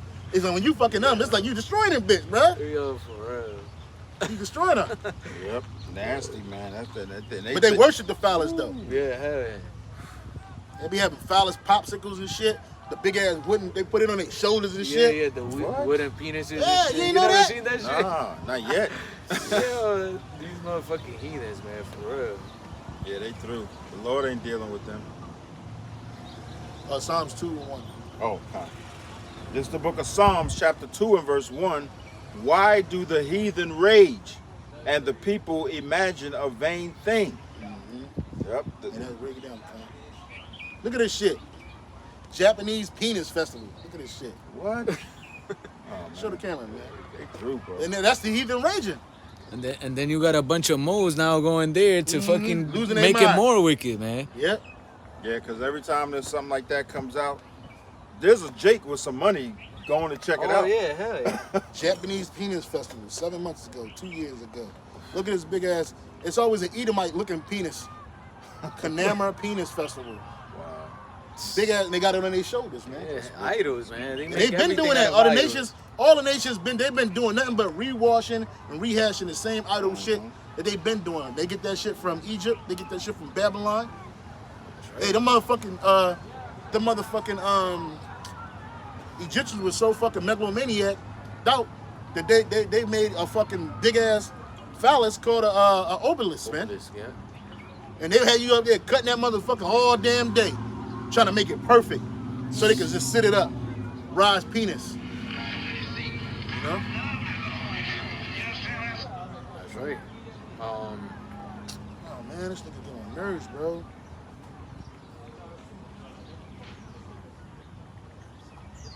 You had Psalms read it 2, again? brother? Yeah, this is the book of Psalms, chapter 2 and verse 1. Why do the heathen rage and the people imagine a vain thing? And that's right. They're talking about they're gonna last forever. They're gonna live forever. They're gonna endure forever. They're gonna rule forever. That's why they raging. Like that's gonna happen for them. You get a couple of years. You might get a couple of centuries. And that's nothing. When you look at eternity, Yeah. you know what I'm saying? And then what you're doing while you're ruling? Wickedness. And you becoming a stumbling block for the sons of the power. Yeah. How you think you're gonna live forever, man? How you think you're gonna rule forever, man? Read it again. Psalms chapter 2 and verse 1. Why do the heathen rage and the people imagine a vain thing? Because that's vain to think that you're gonna rehash, you're gonna manipulate the people into a new financial system where you got to get a chip put in them and you're gonna rule forever under that bullshit. You gonna consolidate people in these. We already in the ghetto. Now you're gonna consolidate people in these fucking filthy, decrepit cities and call them 15-minute cities and blame the conditions on the people. And then you're gonna have people living on a permanent ration system. You will own nothing and you will be happy. Who the fuck are you to tell us that? Esau? Read it again. This is Psalms chapter 2 and verse 1.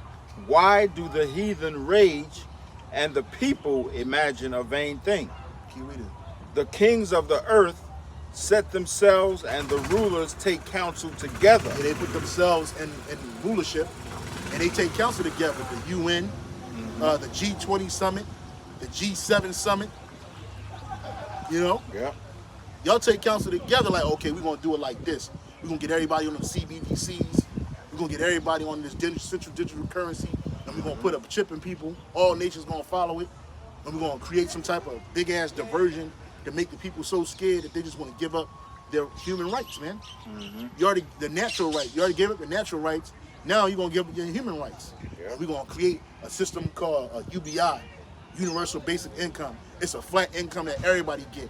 They talk about this new system. They get all geeked about this new financial system, saying that that it's a more equal system. It's gonna get everybody an opportunity to be financially included. So now it's financially inclusive. It's fucking bullshit. Lies. While the super elite get to run and globetrot the world without in public now, you know it's gonna be them in public. You know, without hiding, no more hiding it. A truly satanic system built on their number 666, because Esau loves that number. You know. Yep. Keep reading. What is that? You had something else? Oh, yeah.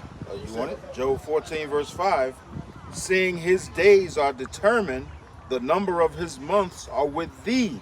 Thou hast appointed his bounds that he cannot cross. Yeah, so he can't. Stop the streaming? No. Yep. So Yeah, yeah. Okay. Job 14, verse 5. Seeing his days are determined, the number of his months are with thee.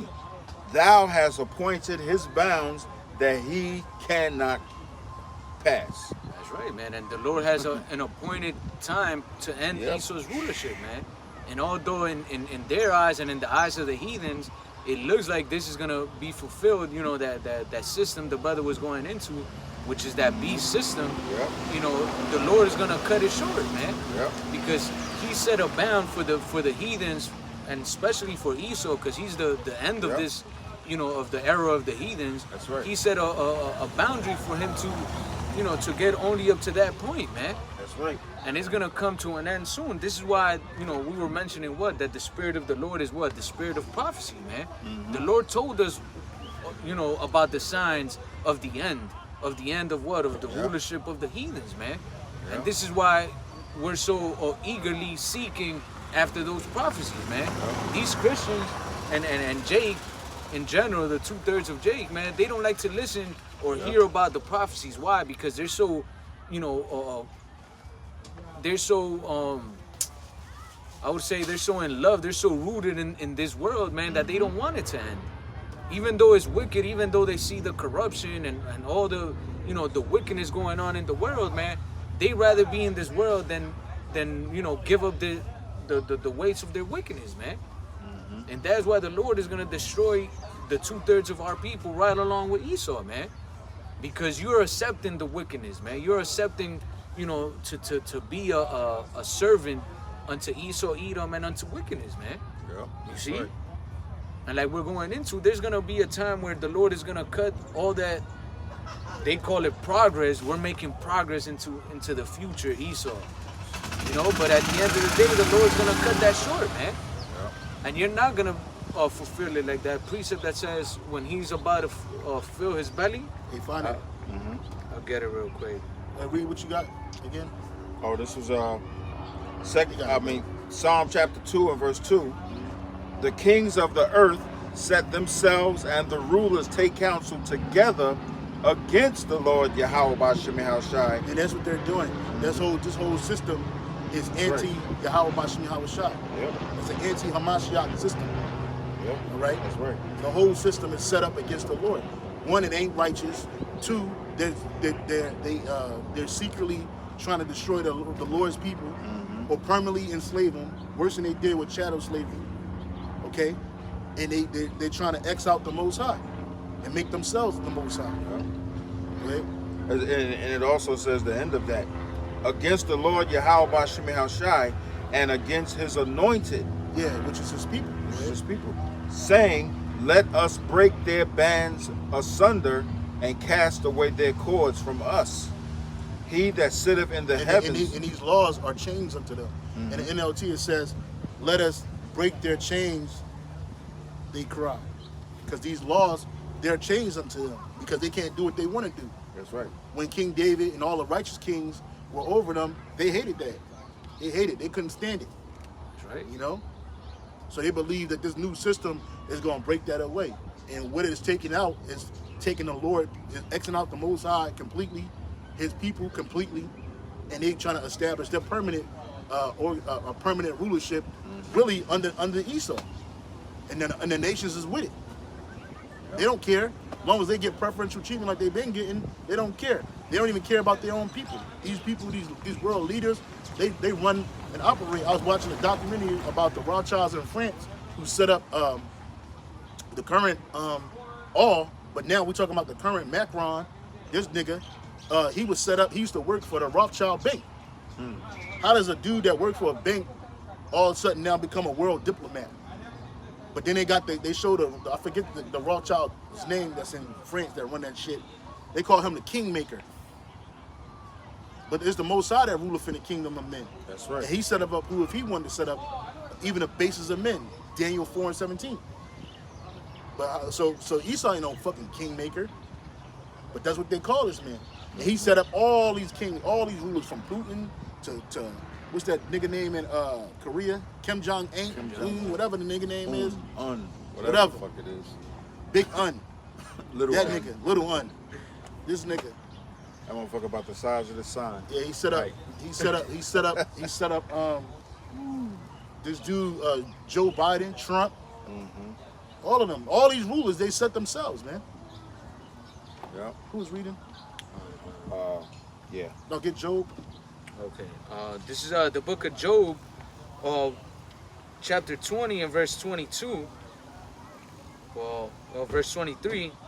It says, when he is about to fill his belly, the Most High shall cast the fury of his wrath upon him, and shall rain it upon him while he is eating. We start at 4. And 4? Job 20 and 4. Oh, yeah. This is Job 20 and 4. It says, knowest thou not this of old, since man was placed upon the earth, that the triumphing of the wicked is short? And who's the wicked? Esau, Edom, the so-called white man. His rulership is always short. He's not going to have an eternal rulership. You know? Go ahead. Oh, and the joy of the hypocrite before a moment. And if anybody's a hypocrite on this earth, it's Esau, Edom. That's right. Starting with Amalek, starting with the Rothschilds. They're a bunch of actors. They act in a role. They acting like they're the Lord's people, but they're not really doing the things that the Lord's people are supposed to do. They claiming to be Jews. They've been riding that horse for forever. Now all of us, but they're not the Lord's people. The joy of the hypocrite is what? But for a moment. Keep reading. Verse 5, verse 6, it says, though his excellency mount up to the heavens, and his head reacheth unto the clouds, yet he shall perish forever like his own dung. Yep. They which have seen him shall say, where is he? Yep. He shall fly away as a dream, and shall not be found. Yeah, he shall be chased away as a vision of the night. The eye also which saw him shall see him no more, neither shall his place any more behold him. When this man taken down, his place is not going to be behold no more. He's not going to be seen no more. He's not going to be on the world stage no more. He's not even going to be able to hide amongst the nations and just be a no people like he did the first time. Nah, nigga, you're going to be putting up hardcore slavery under the children of Israel, the sons of Israel. We're not going to use that word children no more. No, the sons of Israel. That's right. All right? And then after 1,000 long years of that, you're going to be eviscerated off the planet Earth. And who's going to do it? We are, the Israelites, both northern and the southern kingdom, under the power of Yahweh Bashem Yahweh Shai. We're going to be under that power. He's going to give us that authority to take you out, to I forget the word they use when you totally genocide somebody out, take them off the earth, Extinguish. Yeah, extinguish you off the earth, man. Because you don't got no more purpose. You ain't going to be the Lord's whipping stick no more. That's our role. Okay, you ain't going to be the Lord's sword no more. That's our role. That's right. You're going to be able to rule over the earth no more. That's going to be our role, man. You done. You done served your purpose. Yeah, something? I was going to say obliterate. Yeah, that's what we're going to do. Read it. Obliterate, it says destroy utterly, wipe out. That's what we're going to do. That's what you was trying to do to us, but you were doing it secretly. We're gonna do this shit openly. Wide That's open. right. And it ain't gonna take us no time at all, man. We ain't gonna be for years and years. No, we're gonna burn you the fuck up. And the only thing that's gonna be left of you is gonna be ashes. That's right. That's it. That's all that's gonna be left. You wanted to do it to us, but you didn't have the power. We gonna have the power. That's right. And we ain't gonna have to use no machines, no mechanism. The Lord gonna give us that spiritual powers. We already gonna have it in. We're gonna all of us, these men, all these men that you see standing in front of you right now, we're gonna be like Yahweh Bashim Yahweh Shai. We're gonna be gods, man. Many most highs on the earth. Yep. Without destroying the earth. And that power not gonna dissipate. It ain't gonna get weak. We ain't gonna have no more kryptonite. Sin ain't gonna be able to penetrate our minds. Fuck you. That's right. We're gonna break you off, man. And that's what you scared of. That's why you always try to destroy the men. That's why I said no more saying children. The sons, the ones you try to destroy. You elevated our women above us. You gave them privileges and rights that you don't even give us. That's right. You know, you gave them preferential treatment that you won't even give us. You know, we're gonna fuck you up, man. And that's what you're afraid of. So now you're just saying, fuck it, we just gonna we shoot as many of them up with the juice, but then we're gonna throw this chip on them. And they're gonna be totally in our control, but you're just a man, you're not no God. And the scriptures tell you that. It says what? Are you gonna say you the most God in the sight of him that fuck you up? Oh man. That's right. That's right. Verse 9, it says that I also which saw him shall see him no more. Yeah, so that's the jakes that died in your fucking hands. It's gonna get to a point where you're gonna be done. You're not gonna be no more seen on the earth. What is it in the NLT? It says those who once saw them will see them no more. Yeah, and we all once saw you, so we ain't gonna see you no more after the Lord allow us to take you out of earth, man. Well, That's right. It says neither shall his place any more behold him. His children shall seek to please the poor, and his hands shall restore their goods. Yeah, man, and that's what that's what your children gonna do. All them goods is everything you stole from us. You have to restore that back. What is in the NLT? It says their children will beg from the poor, for they must give back their stolen riches. And they're gonna beg. Who is the poor? We are. We're the meek. We're the lowly right now. But in the kingdom of heaven, we're gonna be on top. Right. And your children gonna beg. They're gonna beg for us. They're gonna beg us to do something for them. We ain't gonna do shit for you. That's right. You can beg, but you're not gonna receive nothing. Same thing that happened with our people. We entreat you, and you give us nothing. You look down. You frown on the poor. The poor is in the Edomites' eyes. We're evil unto them, man. yeah. According to them, we shouldn't even live. We shouldn't even be here. That's right. But if you got no poor, then you got no rich. How you gonna differentiate wealthy if there's no poor here? Even your own, the poor, your own people you destroy, man. There's a beautiful precept in the Apocrypha that speaks about how the rich man looks at the poor. See what I can find. You read it, Verse 12. So like in verse 11, it says his bones are full of the sin of his youth. So since he been in power, since he been read it again, bro. It says his bones are full of his sins are full of the sins of his youth. Yes, what it said in NLT? Though they are young, their bones will lie in the dust. Yeah, that's gonna happen too. Yeah, but they're younger than us anyway. But their sins, they've been with them ever since they was young. Right. Their bones is full of their sins and their iniquities. The violence that they perpetrated against us, man, against the earth. Come on, bro. I think I got that Says- one you wanted What does it say? in the Apocrypha. Ecclesiasticus 13:23. When a rich man speaketh, every man holdeth his tongue, and look what he saith. They extol it to the clouds. But if the poor man speak, they say, what fellow is this? Yeah, that's good, but that's not it. That's not the one? No, the water though. Let us oppress the poor and righteous man. Let us not spare the widow. Because I saw it in a GNT. Oh, okay. Which one? Maybe I'll look it up in the GNT. Hold on. Keep speaking, Khan. It says, his bones are full of of the sin of their youth, which shall lie down with him in the dust. Right? That's right, man. And the Lord's gonna get rid of, especially Esau, Edom, man. You know, all the iniquity he has committed upon the earth through all centuries, man. All that stuff is gonna be brought back to what? For judgment. And those first 1,000 years of the kingdom, man, is gonna be for what?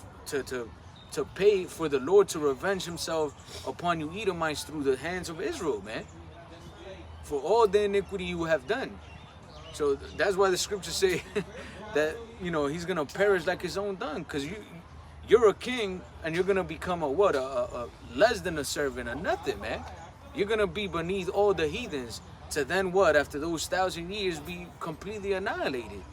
This is a good one. This is Sirach chapter 13 in the GNT. It says, if a rich person wrongs someone, he can afford to add insult to injury. But if a poor person is wronged, he is forced to apologize for himself. And that's what Esau do, man. He can afford to add insult to injury. And everything that this devil has done to us is insult on every injury, man. That's why it says in Sirach, 10 and 8, because of unrighteous dealings and injuries and riches gotten by deceit, therefore the kingdom is translated from one people to the next, man. Okay? This is a rich person will use a rich person will use you as long as you can afford. Let me read it again. A rich person will use you as long as he can profit from it. But when you need him, he will leave you helpless. And that's what Esau do. Look at all these different industries. Look at the music industry, Salaki. Look at the music industry. All of them.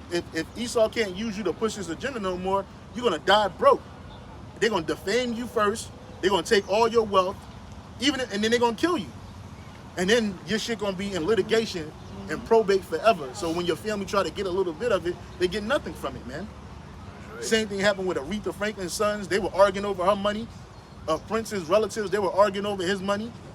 He didn't fuck with them people while they were alive, man. While he was alive, man. And then they were arguing over his money.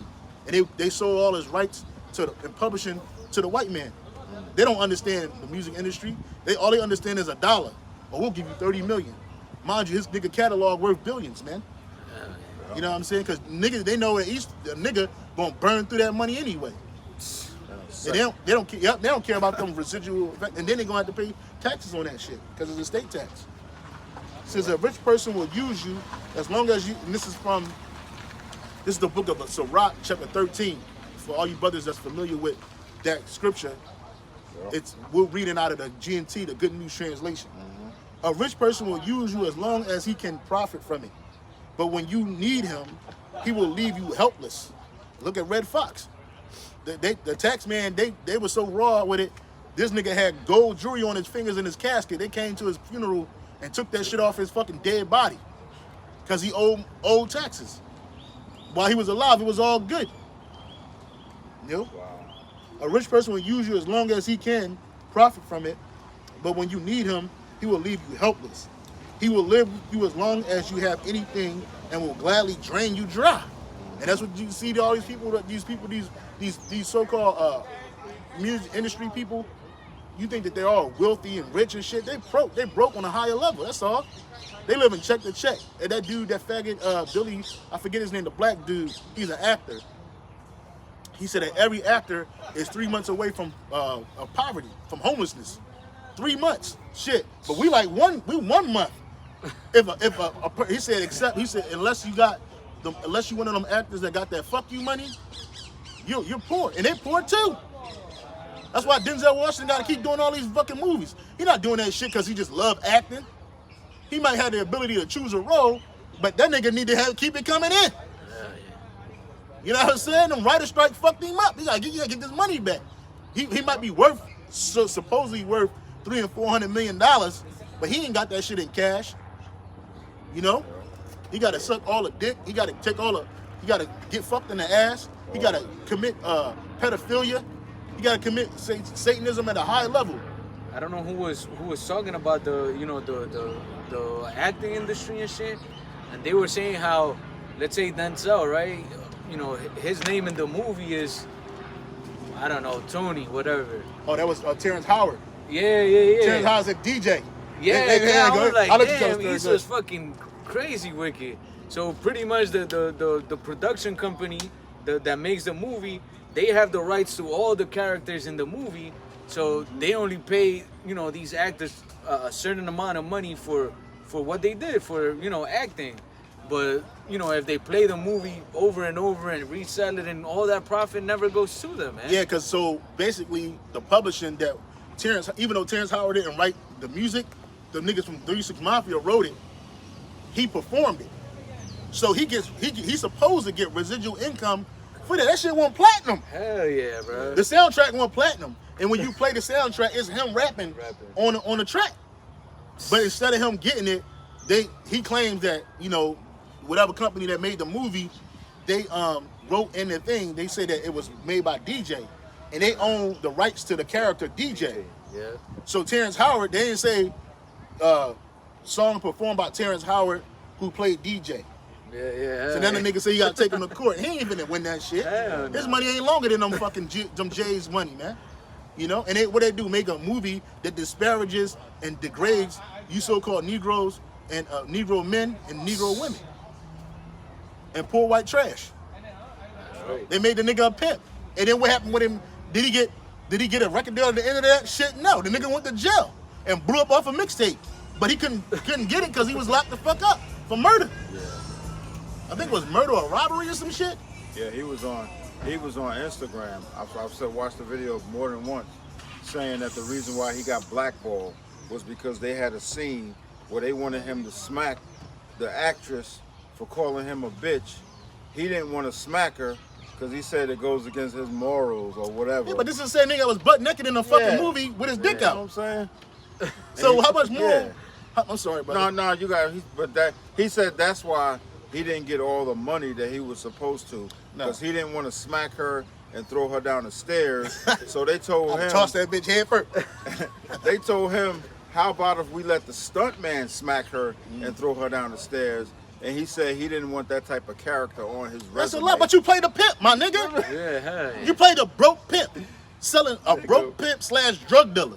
Nigga, please. Nigga, please. Now all of a sudden you got some fucking moral high ground. Yeah. You want some moral high horse, nigga?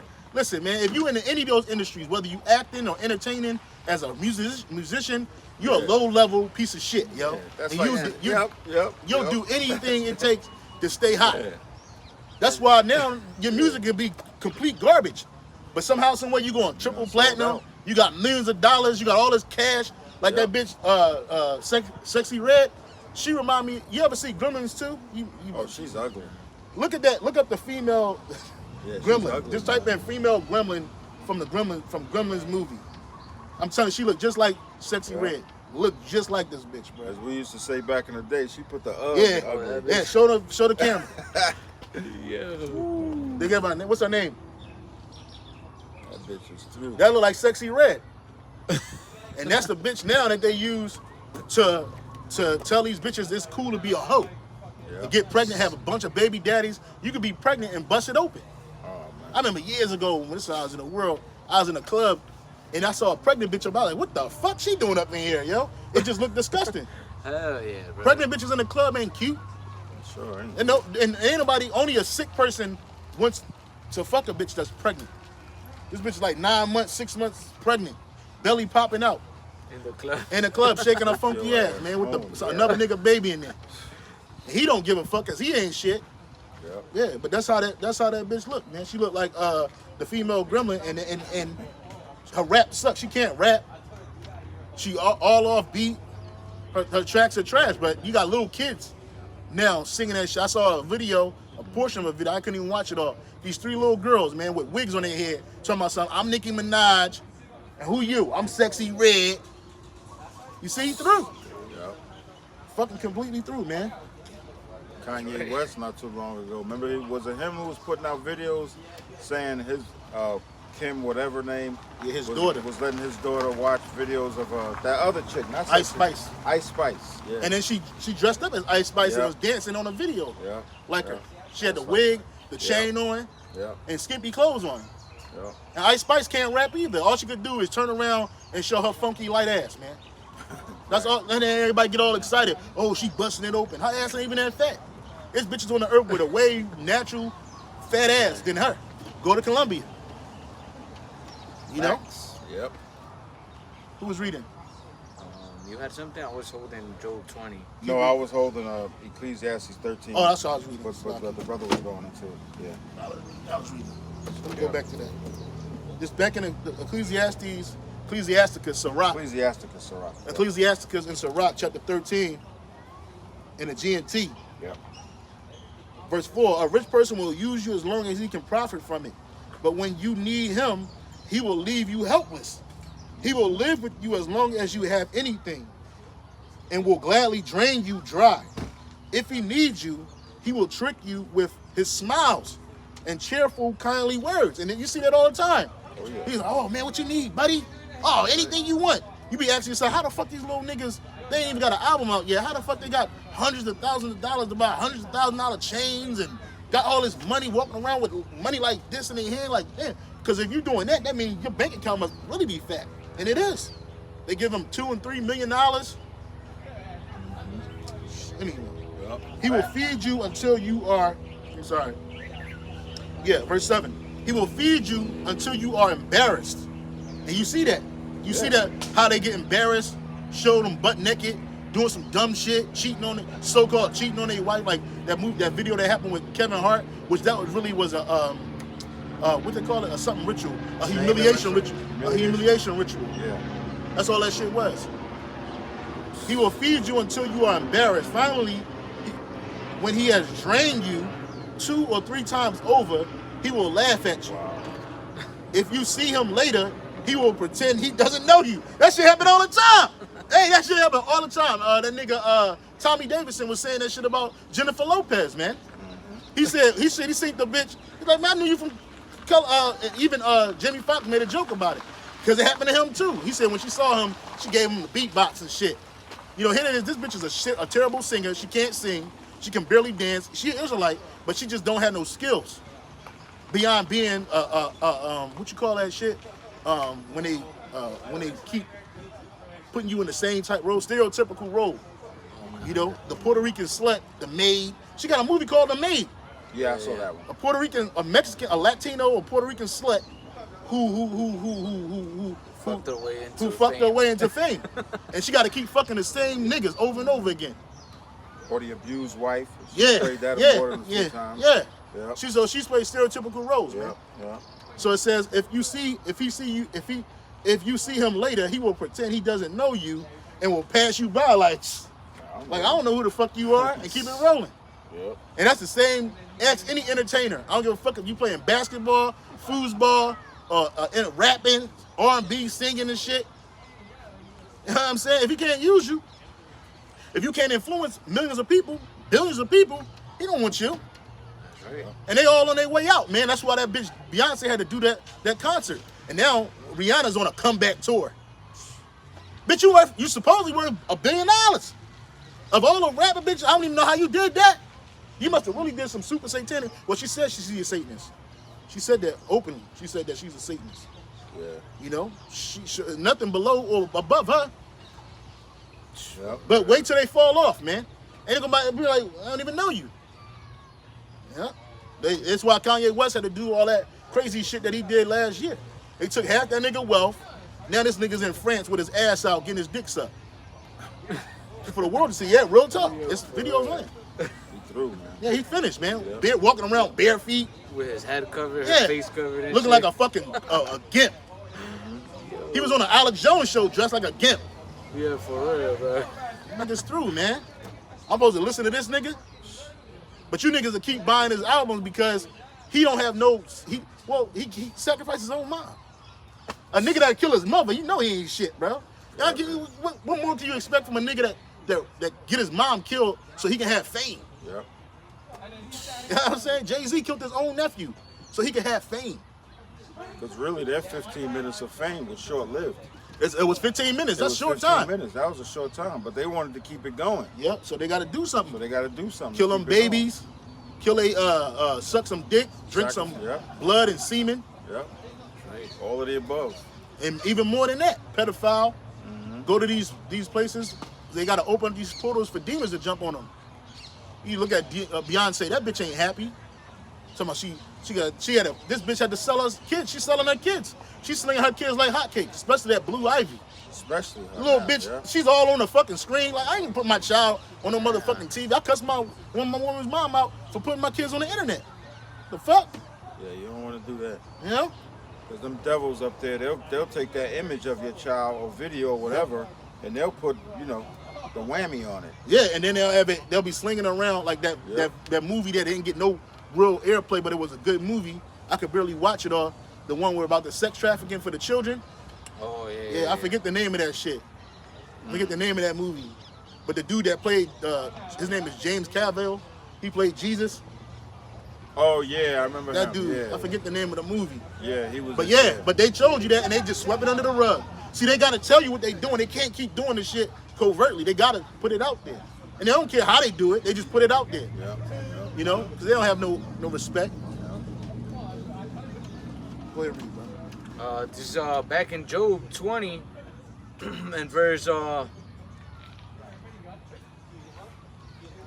start at verse 12. It says, though wickedness be sweet in his mouth, though he hide it under his tongue, though he spare it and forsake it not, but keep it still within his mouth, yet his meat in his bowels is turned, and it is the gall of asp within him. Oh, Salakia, let me go back to this. Ecclesiastes 13 in a Good News Translation. It says right here, just as it says, every creature, verse 15. Ecclesiasticus, Sirach in the Apocrypha 13, verse 15 in the Good News Translation. Every creature prefers his own kind, and people are no different. And that's why there's no reason. I mean, it's not a problem with prejudice. If you're a person that just like to be surrounded by your own people, ain't nothing wrong with that. But in this world, they make it a problem. Segregation wasn't nothing wrong with it, except that you Edomites were making Jakes be in abject poverty so they won't stick together and get good things together. So you were separate but equal, but it was never equal. It was separate and unequal. You know? You had Jake thinking that white fountains taste better than black fountains, colored fountains. You know, it was the same fucked up water. Yeah. You know? Just as animals of the same, every creature prefers his own kind, and people are no different. Just as animals of the same species flock together, so people keep company with people like themselves. So there's nothing wrong if you see, like, high school is a good microcosm of this. Yep. You'll see black kids with each other, then you'll see Latino kids with each other, then you'll see Asian kids with each other, then you'll see the white kids with each other. Ain't nothing wrong with that shit. I don't know. Even It's a natural cliques. thing. You have cliques within that. So you have kids that are popular, they hang out with popular kids. Yeah. You know what I'm saying? You had the cheerleaders hang out with cheerleaders. That's what they used to, because that's how it is. People, you don't see a cheetah hanging out with lions, man. That shit is they do that shit in captivity. But they don't do that shit in the wild. You don't see a baboon hanging out with a gorilla. They two different species of animal. They might come from an ape line, but they're different. Ain't nothing. So again, the same way with people, right? That's right. Just as animals of the same species flock together, so people keep company with people like themselves. That's why even in the spirit world, it's the same way. The heathens, they're on the left side. They don't hang out with the Israelites on the right side. I remember this little Edomite, I guess his name was Timmy or something. He died.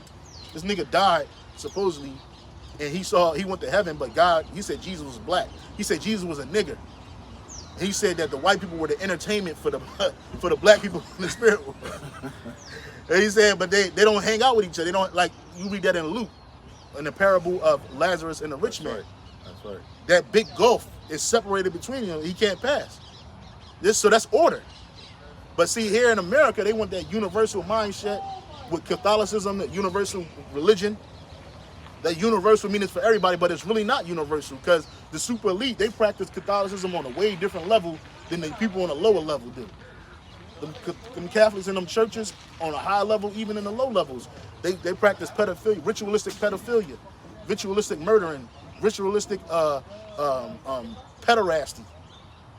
Y'all people just go to church and you play with the bees and give yourself 7 Hail Marys. You don't know no better.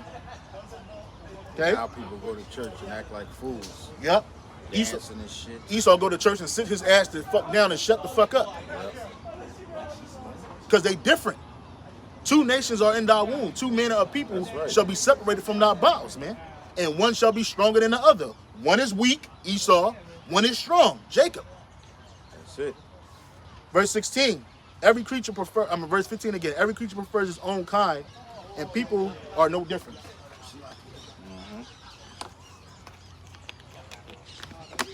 Yeah, kind of. Esau in his kingdom, man, he wants to, force everybody to integrate one with another, man. If not, you're a racist, you're a bigot and shit. And that's fucked up because who was the first racist and bigot? Esau, Edom. Yeah. Now you because you can control the narrative, you just put that label on anybody that just don't like certain stuff. You know what I'm saying? You don't normally straight people won't hang out with crooked people. You know what I'm saying about crooked people. Yeah. That's not a thing. Like none of us hang out with those type of people. We know them. We got to work with them in our jobs, but in our private life, you don't see us hanging out with these people, man. Oh no. That's confusion. Likewise, with the nations joining hand in hand with each other, get that scripture. Though hand in hand joining together. When nations join hand in hand together, that's confusion. Even out here, you don't see us. We don't hang out with these people, Moabites. these Moabites and Ammonites. We don't, unless they are Israelite with the Moabite, who's an Israelite with Israelite flavor. But they don't even hang out with us, man. Yeah. And it ain't nothing against them. We don't have nothing in common. We don't eat the same foods. We don't live in the same communities. Okay, we don't wear the same clothes. We don't wear the clothes. Our clothes are alike. Our conversation is not the same. You know what I'm saying? For real. So just while in the kingdom of heaven, it's gonna be like that, strict. It's gonna be strict. Hey, them heathen. The only people on the earth that's gonna be allowed to have interracial relationships are the kings of Israel. These other nations, they're not gonna be allowed to. You ain't gonna see no Moabite with an Israelite woman in our kingdom. Hell no. You ain't gonna see no Edomite with an Israelite woman in our kingdom. You're gonna see a Japhite with a Hamite woman in our kingdom. Hell no. Hell no. That's confusion. Now you don't know who is who. The little nigga grow up. You don't know if the nigga, we got the spirit on us, but somebody that's simple. The little nigga grow up. I don't know if I'm killing a Hamite or an Edomite. Who the fuck? What's going on? Just like now. That's what's happening now, Yep. The land of confusion. Bring it up, bro. Proverbs 11 verse 21. Though hand join in hand, the wicked shall not be unpunished. Right, so just because y'all join together, that's not going to make you escape from punishment. And that's why Esau mixed himself amongst the nations, including our nation, to hide from his punishment. Yeah. But you can join hand all you want. You're not gonna protect Esau from his punishment, nor the other nations. That's right. Because his punishment comes from Yahweh Bashim Shai. And right. he sees everything. That's right. Pretty simple. Back in Sirach, chapter 13, in the GNT, verse 15, every creature prefers his own kind, and people are no different. Just as animals of the same species flock together, so people keep company with people like themselves. A sinner has no more in common with a devout person than a wolf has with the lamb. That's why we don't hang around sinning ass niggas. That's right. Even though we all sin and fall short, we don't hang around those type of people. I don't hang around people in the world. We don't hang around 2/3. Can't do it. We gotta work with them. We gotta talk with them, and be polite with them when we working with them and shit. But in our private life, we don't fuck with them people. Nope. We talk to one another on the phone. I was talking to this brother like 2 days today. Yeah. This week. We don't do it all the time, but we had good conversation, spiritual conversation. That's you right. can't talk to no nigga in the world like that. Like what? I don't talk to my people, my family like that. They don't want to hear it. They don't want to hear it. I talked to this. I had a conversation with this brother. Me and this brother was talking on the phone. Likewise, we hang around each other, man. We deal with each other. Outside of that, we don't deal with sinners, man. Nope. People who are just giving into their own sins, they sins and shit. Yep. I remember when I first was called into this truth, I was working a job with a Jake, and because you know how when you first get that spirit, you want to share it. Yeah. You think you're supposed to. That's that zeal. That's that zeal. That's that zeal. I did the same thing, brother. I used to come to work. It happened like twice. After the second time, I got it. Don't say nothing to this nigga. He was a real nigga too. This nigga said, man, I don't want to hear nothing about that Bible. Stop talking to me about that shit. Yeah. And that's when I stopped. Yeah. And this nigga, I thought I was gonna have to hit this fool. Yeah. Cause he was a Sound damn. nigga sound hostile. He was hostile. I'm trying to tell you, nigga. Yeah. Fuck you, nigga. I I was won't. like, man, you know you're an Israelite. He was like, man, I don't want to hear that shit. Yeah. It ain't for everybody. It You wasn't learn for that it ain't for everybody. That's right. Hey, this scripture That's says what I what communion Yeah. has light with darkness. That's right. That's right. Can None. two walk together Unless except they be agreed. And we not agreeing with these people, so we only walk with each other. That's right. You know what I'm saying? And it's so much more peaceful that way. Yeah. You can just be separate. Yeah. You know? Back in Sirach 13 in the GNT, verse 17, a sinner has no more in common with a devout person than a wolf has with the lamb. Rich people, this is the point I was looking for, rich people have no more in common with poor people than hyenas have with dogs. So mind you, a hyena is a canine breed, but they don't have anything in common with each other. That's right. You know what I'm saying? Oh, it's like it. They're completely different. They're completely different. Says the rich hunt down the poor just as lions hunt down wild donkeys in the open country. So the rich look at poor people as food. And that's why these Amalekites, they don't look at us as people. They call us goy, but they don't even look at us that. When they talk about goy, they're talking about the poor of their people. They don't look at us as goy. They just look at us as nothing. We don't even exist to them. We're like, it's like a fly and a fly swatter. They're the swatter and we're the fly. Pop, just whatever. And like that's why that precept says, those who prey upon you will like give for a prey, because Yep. that's what these heathens, chiefly Esau, has been doing, man. Just preying upon, the people of the Lord, destroying them. Yep. So back in the precept, it says the rich hunt down the poor, just as lions hunt down wild donkeys in a wild open country. Arrogant people have nothing but scorn for the humble, and the rich think of the poor in the same way. You see? So that people be trying to get rich people to see, poor people be trying to get rich people to see their plight. Oh, just, if you could just, people like Mark Zuckerberg, he worth hundreds of millions, Elon Musk, he worth hundreds of billions of dollars. He can give everybody in the world $1 and still be rich. He don't want to do that shit. You don't do that shit. First of all, his money not liquid. That's something you gotta understand. The only ones that have liquid money on the earth is the Rothschilds and their families, the super elite families. These other people, they're paper rich, meaning that they're rich on paper, but not in the Rothschild worth trillions of dollars. They can literally give every person on the earth $1 million. First of all, it wouldn't be worth $1 million anymore because too many people got it. But let's say if they did, they could do that and they could still be super ultra rich. But they don't want to do that because they don't look at you as the same species. Rich people, arrogant people look at poor people like nothing, like you don't exist. You got arms, hands, a heart to beat. You got skin. You look like us, but you're not us. Exactly. And that you're being nice about it. Yeah. You have to actually care Yeah. about people in order to make that type of donation or whatever. Yeah, and they don't care about nobody don't but care about themselves. nobody They only but care about themselves. their families and That's their ilk. That's right. And you got people that ain't even super elite like that, but they come from elite families. They think the same way. Yeah. You know what I'm saying? And guess who else thinks that way? The Most High. That's right. He don't look at these and get that and you could drop Joe. Get Isaiah. What is it? I always get it mixed up. I think it's 40 and 17. It might be 45 and 17. Or 40. Yeah. It's the book of Isaiah 40 and 17. It says, all nations before him are as nothing, and they are counted to him less than nothing and vanity. Yep. So the Most High look at these nations as nothing, not just nothing, less than nothing, and vanity. That's right. So vanity is something that's just not. You don't rate that. It's nothing. Nothing. That's a vain thought.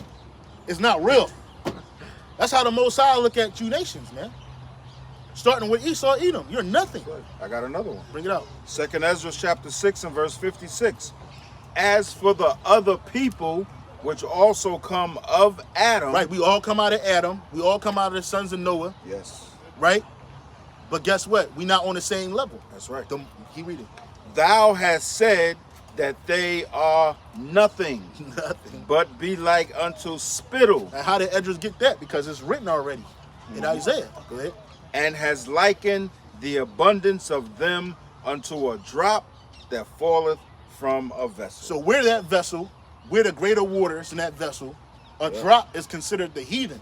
When you drop water out of a vessel, you don't be like, damn, I gotta go back and get that. Or if you spit, you don't be like, man, let me pick that up. That's right. If it gets on you or anything that's around you, you're going to wipe it off, clean it off, or get away from it. Yeah. You know what I'm saying? That's like if somebody's spit in your face, you ready to kill them. Well, that's what the heathen are to the Most High, and to His Son, and to us.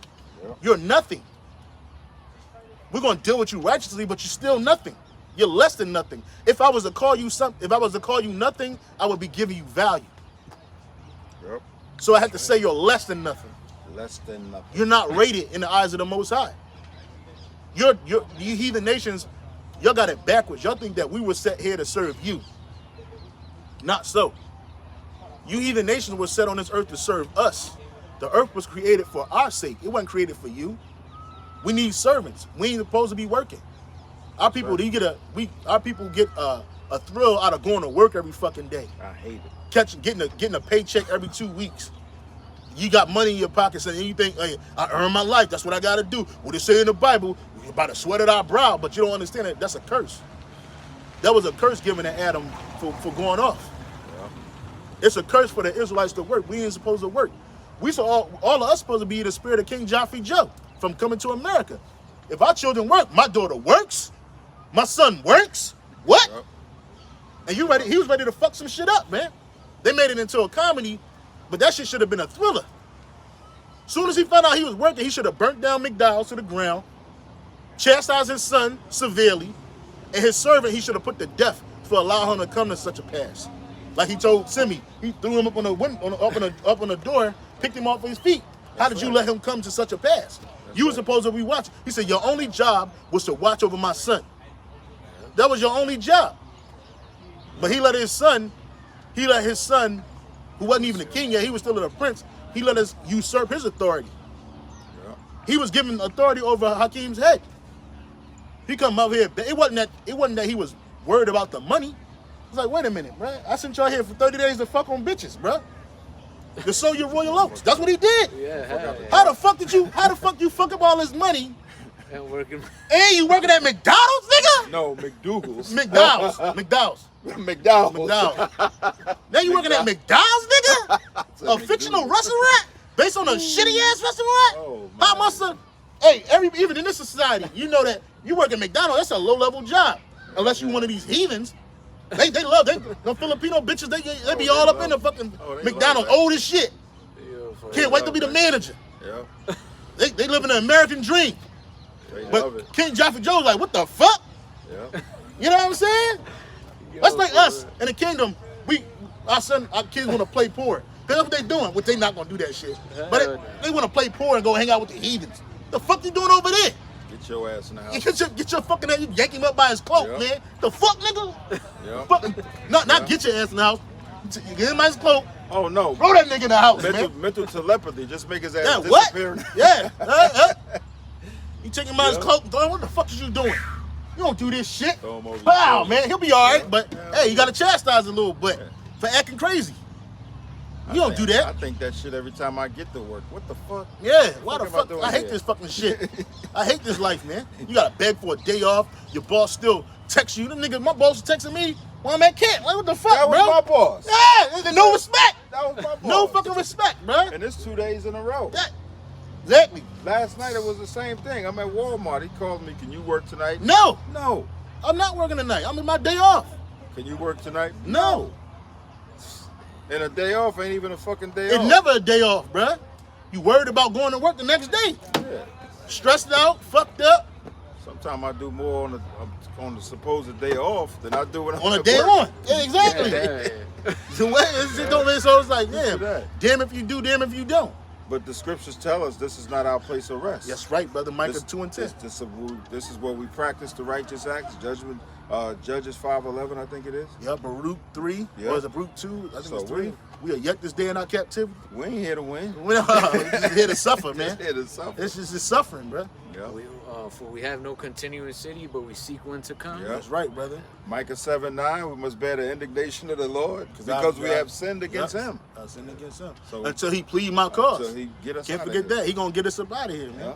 Yeah. Back in his precept, it says in Sirach 13 in the GNT, Good New Translation, verse 20, arrogant people have nothing but scorn for the humble, and the rich think of the poor in the same way. When a rich person stumbles, his friends will steady him. But if a poor person falls, his friends will have nothing to do with them. And you see that. So like even these wealthy rappers, what's this dude? Teddy Pendergrass had a song called "Where Are My Friends?" Well, it's Melvin and Harold Melvin and the Blue Notes. Like where? There's I thought you was gonna say Harold Melvin and the Hell Notes. And the Blue Notes, they had a song called "Where Are My Friends," man. Yeah. And in the song, he said, "When I'm good, my friends are with me. But when I ain't got nothing, ain't nobody there to be found." Facts. And it be the same way with these industry people. They got all these people, jockeying for them, being with them and stuff. But as soon as they fall off, ain't nobody there. No more cameras clicking, no more publicists calling, no more industry friends hitting them up. Because these people came from poverty. They don't want to be associated with poverty. That's how you see these niggas got money. All these niggas forget that they were in poverty. There's a scripture. You got something? You holding something? There's a scripture where it says, in a time of affliction, there's no remembrance of prosperity. Because niggas forget they was poor. Like Jay-Z, everybody bigging this nigga up for being a so-called billionaire. He's worth about $2-3 billion right now. He forgot that the nigga you were poor, nigga. You were eating free lunches in Marcy Projects, nigga. Yeah. You were dirty. You was living in rats, roaches. You was living in a fucking 10x5 square box, nigga. You forgot that? Now that you got all this money, nigga? Go ahead, bro. So Ecclesiasticus in the Apocrypha 11 and verse 25, it says, in the day of prosperity, there is a forgetfulness of affliction, and in the day of affliction, there is no more remembrance of prosperity. Right, and that's what's going to happen to Esau when he's in captivity. He's not going to be thinking about the chateaus, the organic foods, the wines, the 100 and 200-300-year bottles of wine. He going to forget that. All he going to know is fucked upness.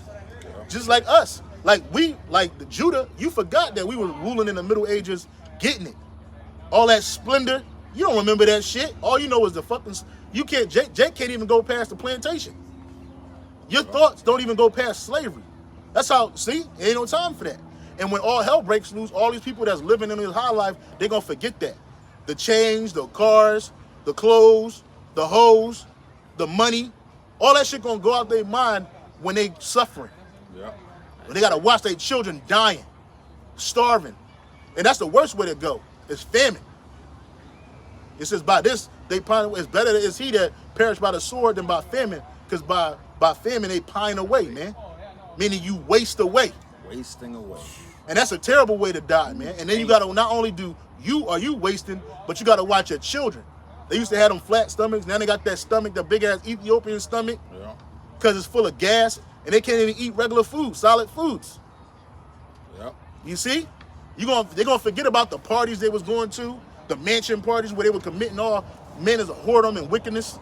They're gonna forget that shit. Because ain't nobody gonna be calling, picking them up, trying to make sure they're good. That's So you're trying to sell your house and go and run where? You can't leave America. Esau won't let you. If you do leave, you gotta come back. If he let you come back. If he lets you. No, he gonna let you because Esau don't want you too far away from him. You know too much. You know too much. You can't. When have you ever seen some of these celebrities just go off into the sunset and live a life of quiet peace? They always gotta do a comeback show. Yeah. They always gotta do that nigga Usher did a whole fucking, what they call it, a residency. And Beyonce about to do one too. At that big orb in Vegas, so they say. Why? Because the bitch is on her way out. She ain't selling like she was selling. Michael Jackson, he was on his way. He had to do that This Is It tour. And the nigga died before he could do the tour. Yep. Why did all Michael Jackson sold Hundreds of millions of albums, physical copies, bro. Not digital. No, not streams, nigga. He sold physical copies. The nigga sold 65 million copies of his 7th album. A lot of people treat Michael Jackson Thriller like that was his first album. No, nigga, that was like 7. His other 4 or 5 tape. Yeah. Except for Ben, that shit wasn't gold. But when he got the Thriller, he must have sucked Quincy dick. He must have sucked Quincy Jones' dick so hard that the niggas, he had to make him a masterpiece, bro. He did something. He did something. Absolutely. That's how they roll. He's fucking on them kids, molesting them children, Yep. you know? And they got him off of that. Yeah, because they can still use him. People will see Michael Jackson and go like this and just start going into a trance full of demons on them, Yeah. right? Oh yeah. Because of this nigga. So they used this nigga to sell Pepsi, man. And the Lord judged him, burnt his fucking Jerry curl. Yep, set his hair on fire. Set his hair on fire, nigga. What the fuck you doing? Because that Pepsi was always poison. It was never good. It was never good. Ain't good today. Yeah, hell nah. That one nigga soaking ham and Coca-Cola. You know? So, yeah, you know, when this man is with you, he looks at you as nothing. But guess what? When Michael Jackson got booked and all that other shit, he forgot all that other shit. Yeah. He was in adversity. Glory, all that shit. Yeah, all that glory went out the window. And now he had to give his wealth to some white kids. They didn't even come out as his seed. Fucking Paris Jackson and Blanket Jackson. They ain't Jacksons. Them motherfuckers are heathens. Motherfuckers heathen. That's somebody else's seed, man. Yep. Fact. Same thing happened with us. We forgot we were Israelites. And our identity, our culture, our history was applied to some Edomites, man. Even Paul Mooney said that shit. I think it was Paul Mooney said that, like, yo, if you take it long enough, everybody's gonna be white. Fucking Michael Jordan's gonna be a white dude on a Wheaties box. For real. Michael Jackson, he already is a white woman. He went from being a dark-skinned man to a white woman. Got an old white woman. Lil' Kim, she about to check too. This bitch had the audacity talking about her new tell-all book is gonna be Outsell the Bible. it's gonna outsell the Bible. She crazy. Bitch. The fuck is that? Everybody know you a whore. You a whore with low self-esteem. You went from a beautiful Israelite woman. She was pretty, bro. When she was young, she was fucking pretty, yo. Pretty. She was pretty. Now she's like a fucking Moabite woman. Trying to dance. And that tight ass skin. She can't even smile. Because her skin's so stretched. And she went to the worst fucking plastic surgeons, man. Yeah. To look like that, you went to the worst plastic surgeon. You did not go to the best, man. Couldn't afford it. She could not. She went to prison, came out of prison, fucked up. Jacked up. Back in Monster. Sirach chapter 13 in the GNT, verse 21. When a rich person stumbles, his friends steady him, meaning they keep him posted, they keep him propped up. Mm-hmm. But if a poor person falls, his friends will have nothing to do with them. They're gonna leave you. When someone rich makes a mistake, there are many people to cover up for him. Jeffrey Epstein, his mistake was getting caught out there, and they faked this nigga death, because you know that nigga's still alive somewhere. Hell yeah. They faked his death. All his rich friends, the presidents, all them people that was at Sex Island. He right on that island right Yeah, now. he probably chilling. Chilling. Because now Jeffrey Epstein don't exist no more. So now he can go through, he got a whole new identity. Yep. He's somebody else now. He was allegedly worth $500 million. Come on, bro. Allegedly. Hey, probably more than that, because they were Probably more saying, than people were still trying to wonder how a person like, a nobody like him get on Wall Street with all his money. Somebody had to prop him up. It was a super elite. He was a high level pimp. He was pimping out children. And a pervert. Yeah.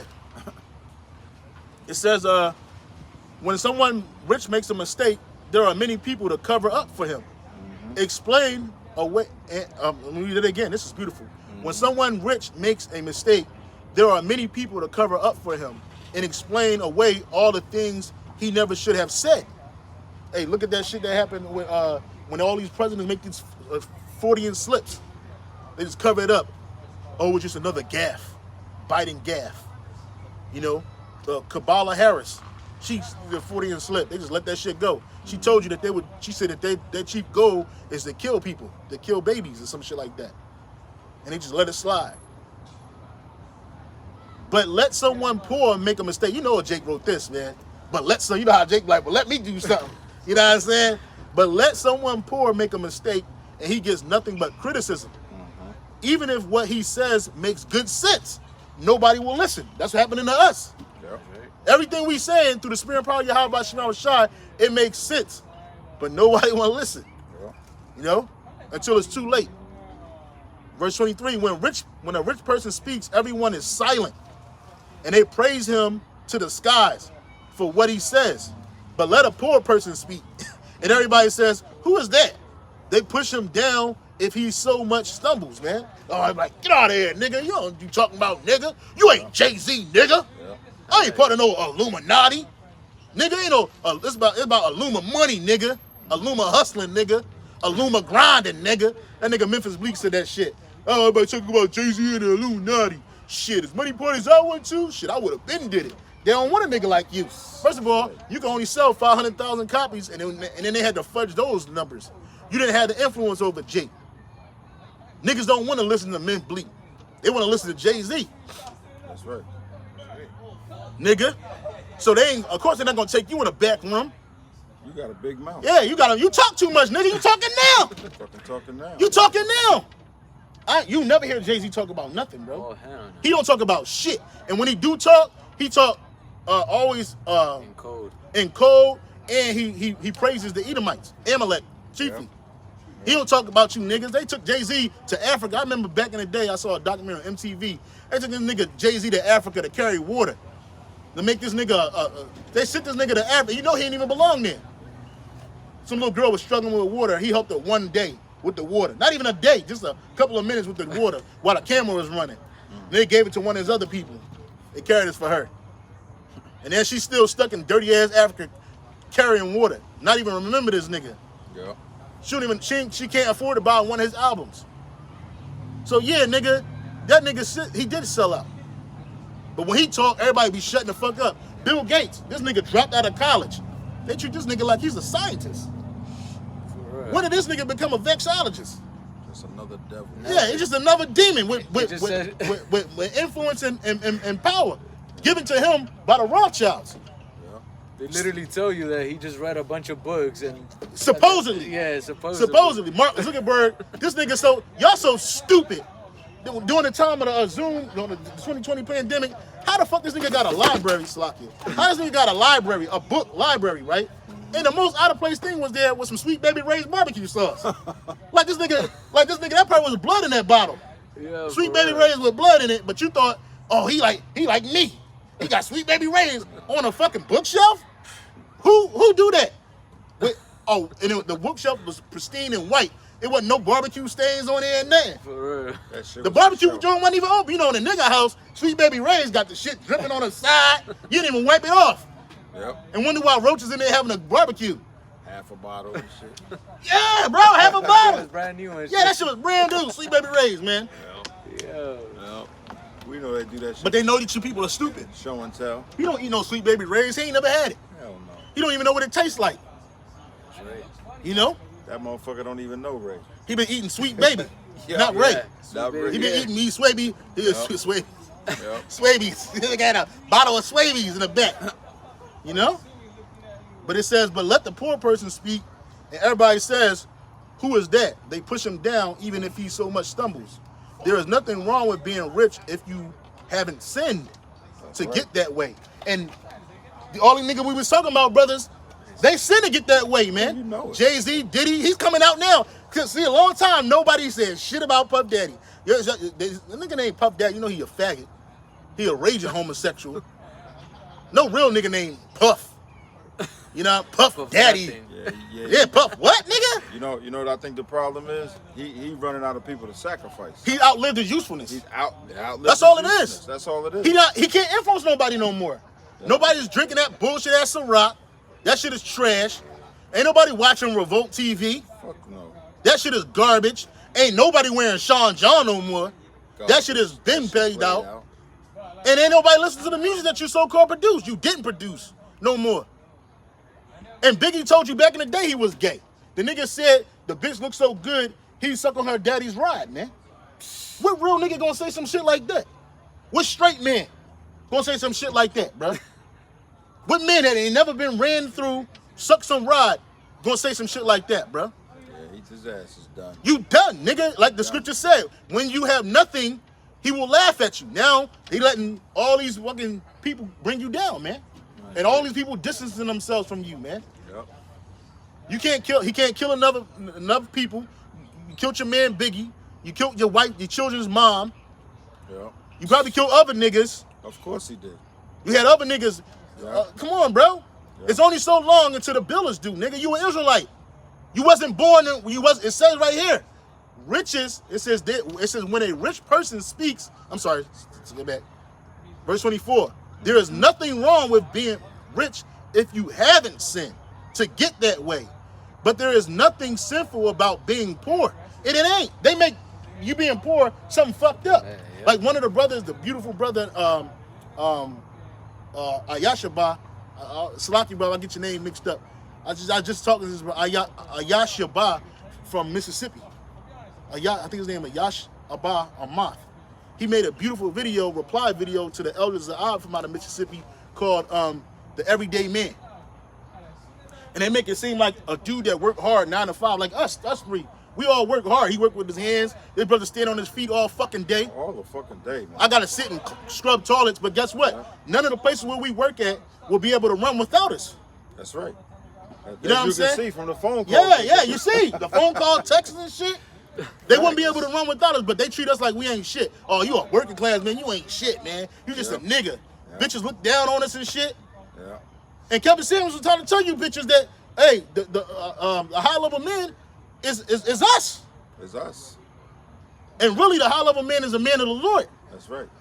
And in this world, we get treated with no reverence, no respect, no regard. You look at us being poor as a sin, like, ugh. Let's keep on reading. There is nothing wrong with being rich if you haven't sinned to get that way. And everybody in this world that is rich, you receive your consolation, you did wickedness. You had to sin to get that way. You didn't do it righteously.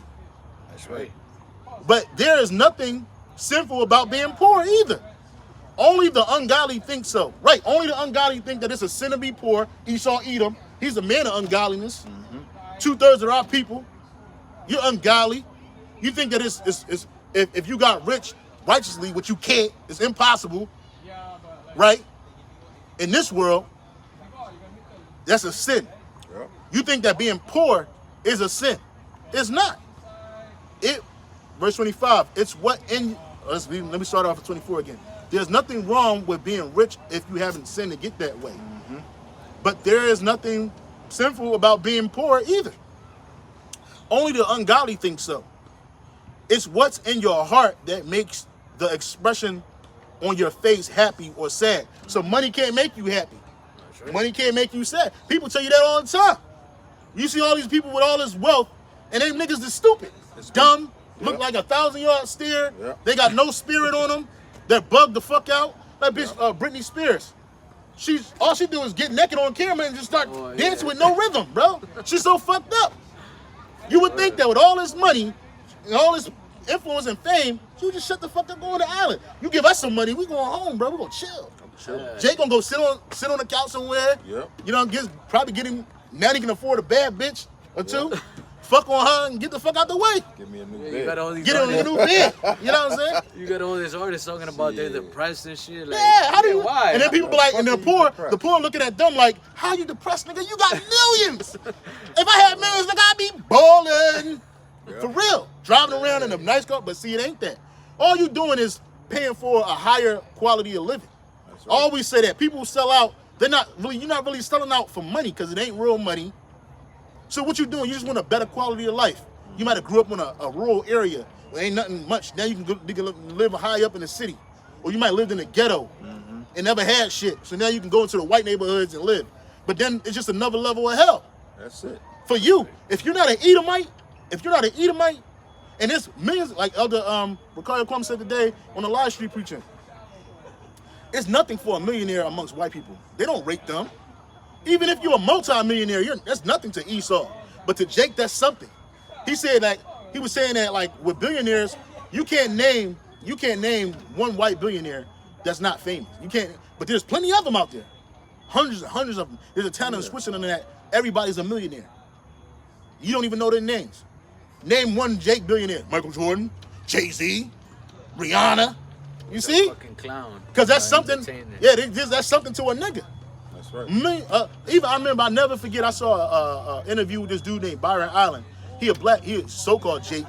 They say he looked like a black man, but he got a spirit of Edomite on him. But he looked like a black man, right? Anyway, this dude he might be a tail. yeah, he could be. I believe he probably is. He is. But anyway, the nigga named Byron Allen, this nigga is a TV billionaire. Really, he's like a 100 multi-millionaire or whatever, right? Yeah. Sequential millionaire, right? He said he was on a Breakfast Club. Yeah, he said he was on a Breakfast Club, right? And he had threw out a number, $600 and something million. He said $600 million. Charlamagne and guys start wetting his pants like, oh man, that's a lot of money, man. And then Byron Allen looked at him like, what? He said, that is not a lot of money. $600 million is nothing. To him. Especially when you're living in TV, you're dealing in TV and advertisement, $600 million is nothing. It isn't. But to a nigga, he would do anything and everything to get $600 million. Yeah. He don't know nothing about taxes. He don't know nothing about estate planning, nothing about financial services. He don't know shit. He just see the $600 million.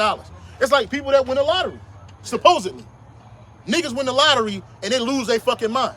This one black bitch, she won like in the 80s, they won like, I think it was like $1 million. She said, I thought I was rich forever. Now she broke. Because $1 million ain't shit. It ain't. $1 billion ain't shit. We in inflation periods, man. Yeah. $1 billion is nothing. Especially when you live in the high life. For real, man. When you live like that, people spend that shit on a weekend. Thank you, living A month. $1 billion, okay. It's nothing. Because they go places, they don't buy everything that they in. They rent that shit out. That's smart. Why take on that fucking depreciating asset when I can just rent it out and have the same experience? You know what I mean? They don't buy no mansions. They got enough money to spend $10,000 a month on renting a property and treating it like shit. Well, that place that I'm painting, bro, the fucking, I was looking up like prices on how much that shit is, bro. Mm-hmm. The average mortgage on that shit is like 30 grand, bro, a month. I was like, god damn, there's people that got That's like nothing to them. shitload of money, bro. That's nothing. And that's just rent. Yeah, so 30 times 12 is what? Like 300,000? Some crazy shit like that? A year? Yeah, bro. That's 300,000, 30,000 a month, man. We be struggling to get $1,400 to pay this fucking rent, man. And you be checking your account, making sure the shit came out, and ain't nothing bounce. Yep. 30,000, my man? That's insane. That's bro. insane, bro. Even these Edomites with yachts, they buy these $100 million yachts. It costs about $5 million a year to keep that shit going. You think they worried about that shit? No. No, it's like, okay, it's done. Whatever, it's done. They ain't checking their account like, okay. They got people to cover that shit. They pay people to watch their money. I was like, just out of curiosity, looking how much it costs to fly from a private jet from here to New York, bro. It's like $300,000 to fly from here to New York in a private jet. Yep. And these motherfuckers be rolling around, back and forth everywhere in them shits. Yep. And it ain't nothing. Cause that's the top way to get around. Yeah. They don't gotta catch no train and buggy no more. When they were driving in cars and driving on trains, people were walking and still riding in horse carriages and shit, man. Mm-hmm. Right now, we get on trains, it's nothing. You get on the train, people be pissing and shitting and farting, fucking on the train. Back in the day, that was a luxury, buddy. Hell yeah.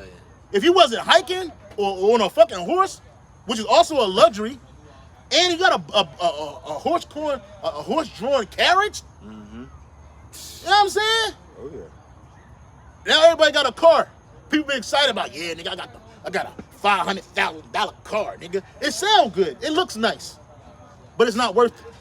And at the same time, having said all that, even with all this money and stuff that people has, we don't see what's going on behind the scenes. Exactly. Because they still have sickness. Yep. They still have problems. Yep. With relatives. Yep. Their children. If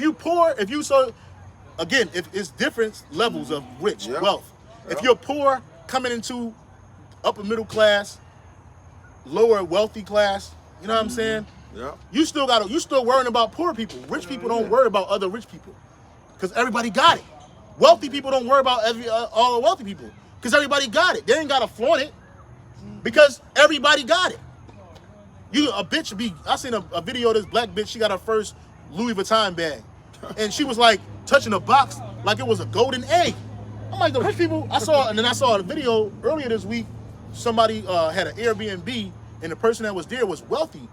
He had LV boxes just strewn around on the floor like it was nothing.